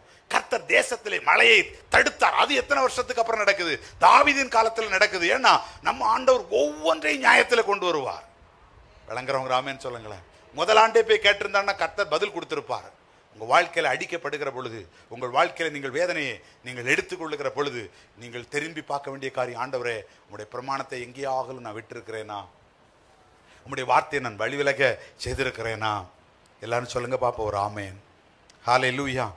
இன்றைக்கு நான் சொல்லுகிறேன், கர்த்தருடைய உடன்படிக்கை பெட்டிய, சுமக்கப்பட வேண்டிய பெட்டிய, லேவியர்கள் எடுத்து கொண்டு வரப்பட்ட பெட்டிய, ஆமென், சுமக்கப்படாதது நிமித்தம், ஹல்லேலூயா, அது லேவியர்கள் அல்லாதவர்கள் எடுத்தது நிமித்தம் இவ்வளவு ஒரு பெரிய அடிகள் விழுமானால், இன்னைக்கு சொல்கிறேன், இந்த கிருபையான வார்த்தையை, தேவனுக்கு அடையாளமாக இந்த வார்த்தையை நமக்கு கொடுத்திருக்கிறார். நம்ம வாழ்வில் நம்ம காரியங்களை செயல்படுத்தும் போது எவ்வளவு தூரம் இந்த வார்த்தையின்படி நான் ஆண்டவரே ஒவ்வொரு காரியத்தை செய்யணும் அப்படின்னு நம்ம யோசிக்கணும். எத்தனை பேருக்கு புரிகிறது? அவருடைய வார்த்தையை தள்ளி விடுவது கூட ஒரு ஒரு ஒரு ஒரு பேலியாளுடைய அனுபவம். அவரை கர்த்தரை நாம் அசட்டை பண்ணுவதற்கு அனுபவம். நமக்கு ஒரு மாடல் இருக்கணும், நமக்கு ஒரு பிளான் இருக்கணும். உலகத்தில் அவங்க செய்கிறாங்க இவங்க செய்கிறாங்கன்னு நம்ம செய்யக்கூடாது. நம்ம எதையாவது ஒன்று செய்கிறோமா, கர்த்தருடைய ஒரு கைடன்ஸும் அவருடைய வசனத்தினுடைய ஒரு வெளிச்சமும் நமக்கு இருக்கணும். உம்முடைய வசனம் என் கால்களுக்கு தீபமும், அது என்னுடைய பாதைக்கு என்ன செய்கிறது, வெளிச்சமாக இருக்கிறது. அது பேதைகளுக்கு ஞானத்தை கொடுத்து நடத்தும். என் அன்பு சபையே, இன்னைக்கு ஆண்டவருடைய வசனம் உங்களை நடத்தட்டும். ஹல்லேலூயா. புதிய ஏற்பாட்டில் கூட பாருங்க, ஒவ்வொரு ஊழியத்தை, அந்த ரோமர் 12ஆம் அதிகாரம் நீங்கள் 5 முதல் 8 வரையான வசனங்களை வீடுகளில் போய் வாசித்துக் கொள்ளுங்கள். ஆண்டவர் சொல்வார், ஊழியத்தில் வித்தியாசம் இருக்குப்பா. ஊழியத்தில் என்ன இருக்கு, அவனவன் பகிர்ந்தளிக்கப்பட்டபடியே வாழணும். ஏமேன். போதிக்கிறவன் போதிக்கிறதுலையும் அந்த வசனங்கள் எல்லாம் நீங்கள் வீட்டில் போய் படிச்சு பாருங்க. இதே தான் பழைய ஏற்பாட்டில் கொடுக்குறாரு. எல்லாரும் ஒரே செயலை செய்யக்கூடாது, எல்லாரும் ஒரே செயலுக்காய் அழைக்கப்படல. அவனவன் பகிர்ந்தளிக்கப்பட்டபடி நடக்கப்படணும். அப்ப தேவனுடைய ராஜ்யம் கட்டப்படும். எத்தனை பேர் ஆமென் சொல்றீங்க? இப்பொழுது நீங்கள் சொல்லுங்கள், இதிலே இந்த இடத்துல ஆசாரியர்கள், அதாவது ஆரோனுடைய வீட்டார் முக்கியமானவர்களா, கோகாத்தியர்கள் அந்த சுமந்து கொண்டு போறாங்க அவங்க முக்கியமானவங்களா? சொல்லுங்க, சத்தமா சொல்லுங்க. ஆரோனுடைய வீட்டாருக்கு தொடர்றதுக்கு அனுமதி, கோகாத்தியனுக்கு தூக்குறதுக்கு தான் அனுமதி. இதுல இப்ப யார் முக்கியமானவன்? ஏன் 2 பேரும் யோசிச்சு பாருங்க பாப்போம். ஆரோனுடைய வீட்டார் மட்டும்தான் ஊழியம் செய்ய முக்கியமானவங்கன்னா, பெட்டி எங்க தான் இருந்திருக்கும்? சீனாய் மலை கீழே இருந்திருக்கும். கானானுக்குள்ள என்ன செய்திருக்காது, பெட்டி வந்திருக்குமா? ஏன்னா அவங்க தான் தூக்கக்கூடாது. பெட்டி சீனாய் மலையிலே இருந்திருக்கும், கானானுக்குள்ளே வந்திருக்க முடியாது. இல்ல கோகாத்தியர் தான் முக்கியமானவர்கள் அப்படின்னா பெட்டி சுத்திக்கிட்டே இருக்கும். எல்லாரும் ஒரு ஆமென் சொல்லுங்களேன். ஆராதனையே நடக்காது. அப்ப எல்லாருமே ஆண்டவர் ஏன் இந்த காரியத்தை வைக்கிறார்னா, சபையில எல்லாரும் முக்கியமானவர்கள். பாஸ்டருக்கு எப்படி முக்கியமோ கீபோர்டு வாசிக்கிறவங்க முக்கியம், கீபோர்டு வாசிக்கிறவங்க எவ்வளவு முக்கியமோ ஆடியோ ஆபரேட்டர் முக்கியம், ஆடியோ ஆபரேட்டர் எவ்வளவு முக்கியமோ நீங்க முக்கியம். எத்தனை பேருக்கு முக்கியம்? ஆமே. நேற்றுக்கு வந்து கிளீன் பண்ணவங்க, சேர் போட்டவங்க, ஏமே அத்தனை பேருக்கு இதுல பங்கு இருக்கு பிரதர். அவனவன் அழைக்கப்பட்ட கிருபை, அவனவன் நடத்தப்பட்ட கிருபை. இப்படி நம்ம செய்தோம்னு வச்சுக்காங்களேன், ஆண்டவருடைய ராஜ்யம் என்ன செய்யும்? சந்தோஷமா சொல்லுங்க. ஹல்லேலூயா. எல்லாரும் பிரசங்கியாரா இருந்தா சபை எப்படி இருக்கும்? ஹலோ, ஆமென் ஆமென். சபையா இருக்குமா? ஹல்லேலூயா. அதனால தான் ஆண்டவர் அந்த பகிர்ந்தளித்திருக்கிறார். அந்த அழைக்கப்பட்ட நிலையில நம்ம நிலை நின்னோம்னா தேவனுடைய ராஜ்யத்தை நம்ம கட்டலாம். இதுக்கு நமக்கு வெளிச்சத்தை கொடுப்பது தேவனுடைய வார்த்தை. இன்னைக்கு நான் நிறைவு செய்ய விரும்புகிறேன். ஹல்லேலூயா. ஒரே ஒரு வசனம், எஸ்ஐயா 51:7. எஸ்ஐயா 51:7. வாங்க கீ போடலாம். ஜீசஸ். எஸ்ஐயா 51:7. ஆண்டவர் இன்றைக்கு உங்களை பார்த்து கூப்பிடணும். எனது விபச்சாரன் வேசித்தனத்தின் பிள்ளைகளே அப்படின்னு கூப்பிடக்கூடாது. என்ன சொல்லணும் ஆண்டவர் நம்மளை பார்த்து? நீதியை அறிந்தவர்களே, என் வேதத்தை இருதயத்தில் சொல்லுங்க பாப்போம். ஆண்டவர் கூப்பிடுற வார்த்தை, என் வேதத்தை இருதயத்துல பதித்து வைத்திருக்கிறவர்களே. என்ன ஒரு அர்த்தம்? நம்மளை பார்த்து ஆண்டவர் சொல்லணும், என் வேதத்தை இருதயத்துல பதிச்சு வச்சிருக்கிறான். எல்லாரும் சொல்லுங்க ஒரு ஆமென். ஹல்லேலூயா. அப்படி நீங்க இருந்தீங்கன்னா கர்த்தர் சொல்வார், இந்த பூமியில் உள்ள சகல ஜனத்திலும் நீங்களே என்னுடைய சொந்த சம்பத்து. ஏமே எல்லாரும் சொல்லுங்க, நீங்களே என்னுடைய சொந்த சம்பத்து. ஏமே நான் சொல்றேன். முதலாவது காரியத்தை நம்ம பார்த்தோம், அசட்டை பண்ணுகிற ஒரு அனுபவம். தேவன் ஏற்படுத்தின மனுஷனை நம்ம அசட்டை பண்ணி விடக்கூடாது. ரெண்டாவது, உயர்வுகள் வரும்போது கர்த்தரை உதைச்சிடக்கூடாது. மூணாவது, கர்த்தருடைய வார்த்தையை தள்ளிவிட்டு நம்ம அவரை அசட்டை பண்ணக்கூடாது. இந்த அசட்டை பண்ணுகிற குணம் பேலியாளின் குணம். பிரமாணம் உள்ள இருக்கிற நாம் கர்த்தருடைய பிரமாணத்தை கடைபிடிக்கணும். சொல்லுங்க ஒரு ஆமென். ஹல்லேலூயா. கர்ணம் தப்பினால் மரணம் தான். ஆனா இன்னைக்கு ஏதோ ஒரு கிருபை, நான் பின்னாடி உங்களுக்கு அதனுடைய விளக்கத்தை சொல்லுவேன். கர்த்தருடைய தயவையும் பொறுமையும் குறித்து நாம் அசட்டை பண்ணாமல் ஆண்டவருடைய ராஜ்யத்துக்காய் தொடர்ந்து நிற்கிற கிருபைகளை நம்ம ஆண்டவரிடத்திலிருந்து பெற வேண்டும். எல்லாரும் சொல்லுங்க ஒரு ஆமென். எளிமை நிற்போம், ஜெபம் பண்ணுவோம். Thank you Jesus. ஹல்லேலூயா. முழு மனதோடு கூட ஆண்டவருடைய வார்த்தையை நான் எங்கேயாவது தள்ளி இருக்கிறேன்னா, உங்க வீட்டுல கல்யாணமோ காட்சியோ எது வரட்டுமே, உங்களுக்கு ஆண்டவர் தான் மாடலா இருக்கணும். அவருடைய வசனம் தான் உங்களுக்கு மாடலா இருக்கணும். உலகத்துல 1008 காரியங்கள் அவங்க செய்வாங்க. ஜாதிகள் அவங்க கடமைகளை செய்யட்டும். நீங்க உங்க இருதயத்தை வசனத்துல திருப்புங்க. உலகத்தின் முடிவு வரைந்து உன் கூட இருந்து உன்னை ஆஸ்வதிக்கிற கர்த்தர், உன் தலைமுறை அவனை கனம் பண்ணுகிற கர்த்தர். வேதம் சொல்லுது, நீதிமானுக்கு பிறகு அவனுடைய பிள்ளைகள் ஆசீர்வதிக்கப்பட்டிருப்பார்கள். நீ நீதியா வாழ்ந்தா மட்டும் போதும் உன் பிள்ளைகளுடைய ஆசீர்வாதத்துக்காக. நீ ராகு காலத்திலேயோ நீ வச்சுப்பாரு, நீதியா வாழ்ந்த உன் பிள்ளை எந்த காலத்துல கல்யாணம் நடந்தாலும் அது நல்லா இருக்கும். நான் கர்த்தருடைய ஊழியக்காரனாய் சொல்லுகிறேன், தலைமுறை தலைமுறை கனம் பண்ணுகிற ஒரு கர்த்தர் உன்னை உன் கூட இருக்கிறாருமா. ஹல்லேலூயா. Thank you Jesus. ஆமென். உம்மை நேசித்து நான் வாழ்ந்திட உங்க கிருபை தாருமே. உம்மில் வாஞ்சையா என்று தொடர்ந்திட உங்க கிருபை தாருமே. உம்மை நேசித்து நான் வாழ்ந்திட உங்க கிருபை தாருமே. உம்மில் வாஞ்சையா என்று தொடர்ந்திட உங்க கிருபை தா. நல்ல நல்ல கையை தட்டி, என்னை அழைத்தவரே உம்மை என்றென்றும் ஆராதிப்பே. உண்மை உள்ளவரே நான் என்றென்று துதித்திடுவே. உங்களை உயர்த்தின கர்த்தரை, என்னை அழைத்தவரே உம்மை என்றென்றும் ஆராதிப்பே. உண்மை உள்ளவரே உம்மை என்றென்று துதித்திடுவே. உம்மை நேசித்து நான் வாழ்ந்திட உங்க கிருபை தாருமே. உம்மில் வாஞ்சையா என்று தொடர்ந்திட உங்க கிருபை தாருமே.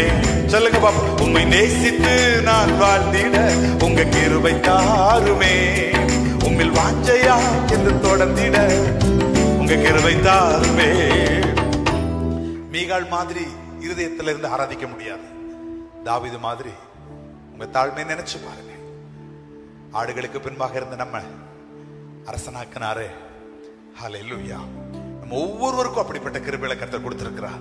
உடன்படிக்கை பெட்டிக்கு முன்னாடி எப்படி தன்னை தாழ்த்தி கொண்டு ஆண்டவரை உயர்த்தினானோ அத மாதிரி கடைசியாக வேண்டான்னு நினைச்சு எந்த வாழ்வை வேண்டும் என்றிரே. கைவிடப்பட்ட என்னையும் ஒரு பொருட்டா எண்ணினீரே. சொல்லுங்க பாப்போம். வேண்டான்னு நினைச்சு எந்த வாழ்வை வேண்டும் என்றிரே.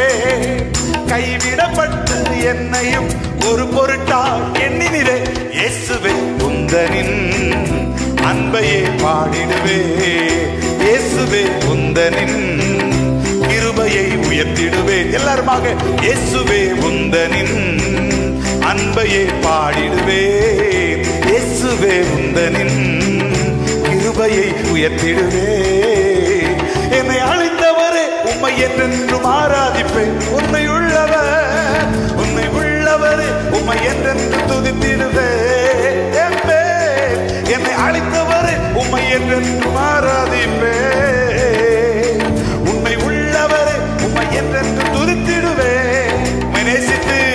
உம்மை நேசித்து நான் நான் வாழ்ந்திட உங்க கிருபை தாருமே. உம்மில் வாஞ்சையா என்று தொடர்ந்திட உங்க கிருபை தாருமே. உம்மை நேசித்து நான் வாழ்ந்திட உங்க கிருபை தாருமே. உம்மில் வாஞ்சையா என்று தொடர்ந்திட உங்க கிருபை தாருமே. எங்களை நேசிக்கிற அன்பின் தகப்பனே, பிரமாணமற்ற ஜனங்கள் வாழ்கிற பேலியாளின் வாழ்க்கை அல்ல. உம்முடைய ஊழியக்காரர்களை கனம் பண்ணுகிற ஒரு கிருபை எங்களுக்கு தாங்கப்பா. எவ்வளவு ஆஸ்வதிக்கப்பட்டாலும் உம்முடைய பாதத்தை பற்றி பிடித்துக் கொள்கிற ஒரு வாழ்வு எங்களுக்கு தாங்க ஆண்டவரே. உம்முடைய வார்த்தையை எங்களுடைய இருதயத்திலே வைத்து காத்துக் கொள்கிற பலனை எங்களுக்கு தாங்கப்பா. நாங்கள் பேலியாளின் மக்களாக அல்ல, உம்முடைய பரிசுத்த பிள்ளைகளாக, உம்முடைய சொந்த சம்பத்தாக இந்த பூமியிலே நிலைநிற்கப்படுகிற பலனை தாரும். உம்முடைய வசனத்தை கேட்ட ஒவ்வொரு மக்களுக்காய் ஜெபிக்கிறேன். பேர் பேராய் தனித்தனியாய் ஆசீர்வதியும். தொடர்ந்து நடக்க போகிற ஞானஸ்நான ஆராதனைகளையும் கர்த்தர் ஆசீர்வதியும். இந்த ஊழியத்தை நினைக்கிற, ஜெபிக்கிற, தாங்கி கொண்டிருக்கிற, பல விதங்களில் எங்களுக்கு தோள் கொடுத்து சப்போர்ட் பண்ற எல்லா மக்களும் ஆசீர்வதியும். தூரத்திலும் சமீபத்திலுமாக இருந்து எங்களுக்கு உதவியாக நிற்கிற குடும்பங்களை கர்த்தர் கனம் பண்ணும். ஆன்லைன்ல வசனங்களை கேட்கிற பிள்ளைகளை ஆசீர்வதியும். ஆண்டவரே, வந்திருக்கிற ஒவ்வொரு குடும்பங்களையும் கர்த்தர் ஆசீர்வதிங்கப்பா. புதிய குடும்பங்கள் இன்னைக்கு வந்திருக்கிறாங்க, பிள்ளைகளை ஆசீர்வதிங்கப்பா. நம்முடைய வார்த்தையின் வெளிச்சம் உடைய பிள்ளைகளுக்கு வெளிச்சம் தந்து நடத்துவதாக. உம்மை கனம் பண்ணுகிறவனை நானும் கனம் பண்ணுவேன் என்று சொல்லும்படி கர்த்தர் சிறியோர் பெரியோர் வாலிப சகோதர சகோதரிகள் பிள்ளைகள் குடும்பங்கள் எல்லாரையும் கனம் பண்ணும். சோர்ந்து போன பிள்ளைகளுக்கு இன்னைக்கு பலன் உண்டாகட்டும். வியாதியில் இருக்கிற பிள்ளைகள் பூரணமான விடுதலையை பார்க்கட்டும். தேவைகளும் கண்ணீரோடு வந்திருக்கிற பிள்ளைகளுடைய தேவைகள் சந்திக்கப்பட்டு கண்ணீர் துடைக்கப்படட்டும். உடைய ஊழியனாக நான் உடைய சமூகத்தில் இருந்து கொண்டு உடைய சபையை ஆசீர்வதிக்கிறேன். தொடர்ந்து நடத்தும் திருச்சித்தத்தை நிறைவேற்ற உதவி செய்யும். இயேசப்பாவின் உன்னத நாமத்தில் ஜெபிக்கிறோம் நல்ல பிதாவே. என் ஆத்துமாவே கர்த்தரை ஸ்தோத்திரி, என் முழு உள்ளமே அவருடைய பரிசுத்த நாமத்தை ஸ்தோத்திரி. என் ஆத்துமாவே கர்த்தரை ஸ்தோத்திரி, அவர் சுபகாரங்களை ஒரு நாளும் மறவாதே. நம்முடைய ஆண்டவராயிருக்கிற இயேசு கிறிஸ்துவினுடைய கிருபை, நம்முடைய பிதாவாகிய தேவனுடைய உன்னதமான அன்பு, நம்முடைய அன்பின் ஆவியானுடைய ஐக்கியம், பாதுகாப்பு, சமாதானம் நம் அனைவரோடும் குடும்பங்களோடும் இப்பொழுதும் எப்பொழுதும் சதா காலங்களிலும் தங்கி தாபரித்து வழி நடத்தி ஆசீர்வதித்து காப்பதாக. சேர்ந்து சொல்லுங்கள் ஆமேன். சத்தத்தை உயர்த்தி சொல்லுவோம் ஆமேன். ஹல்லேலூயா.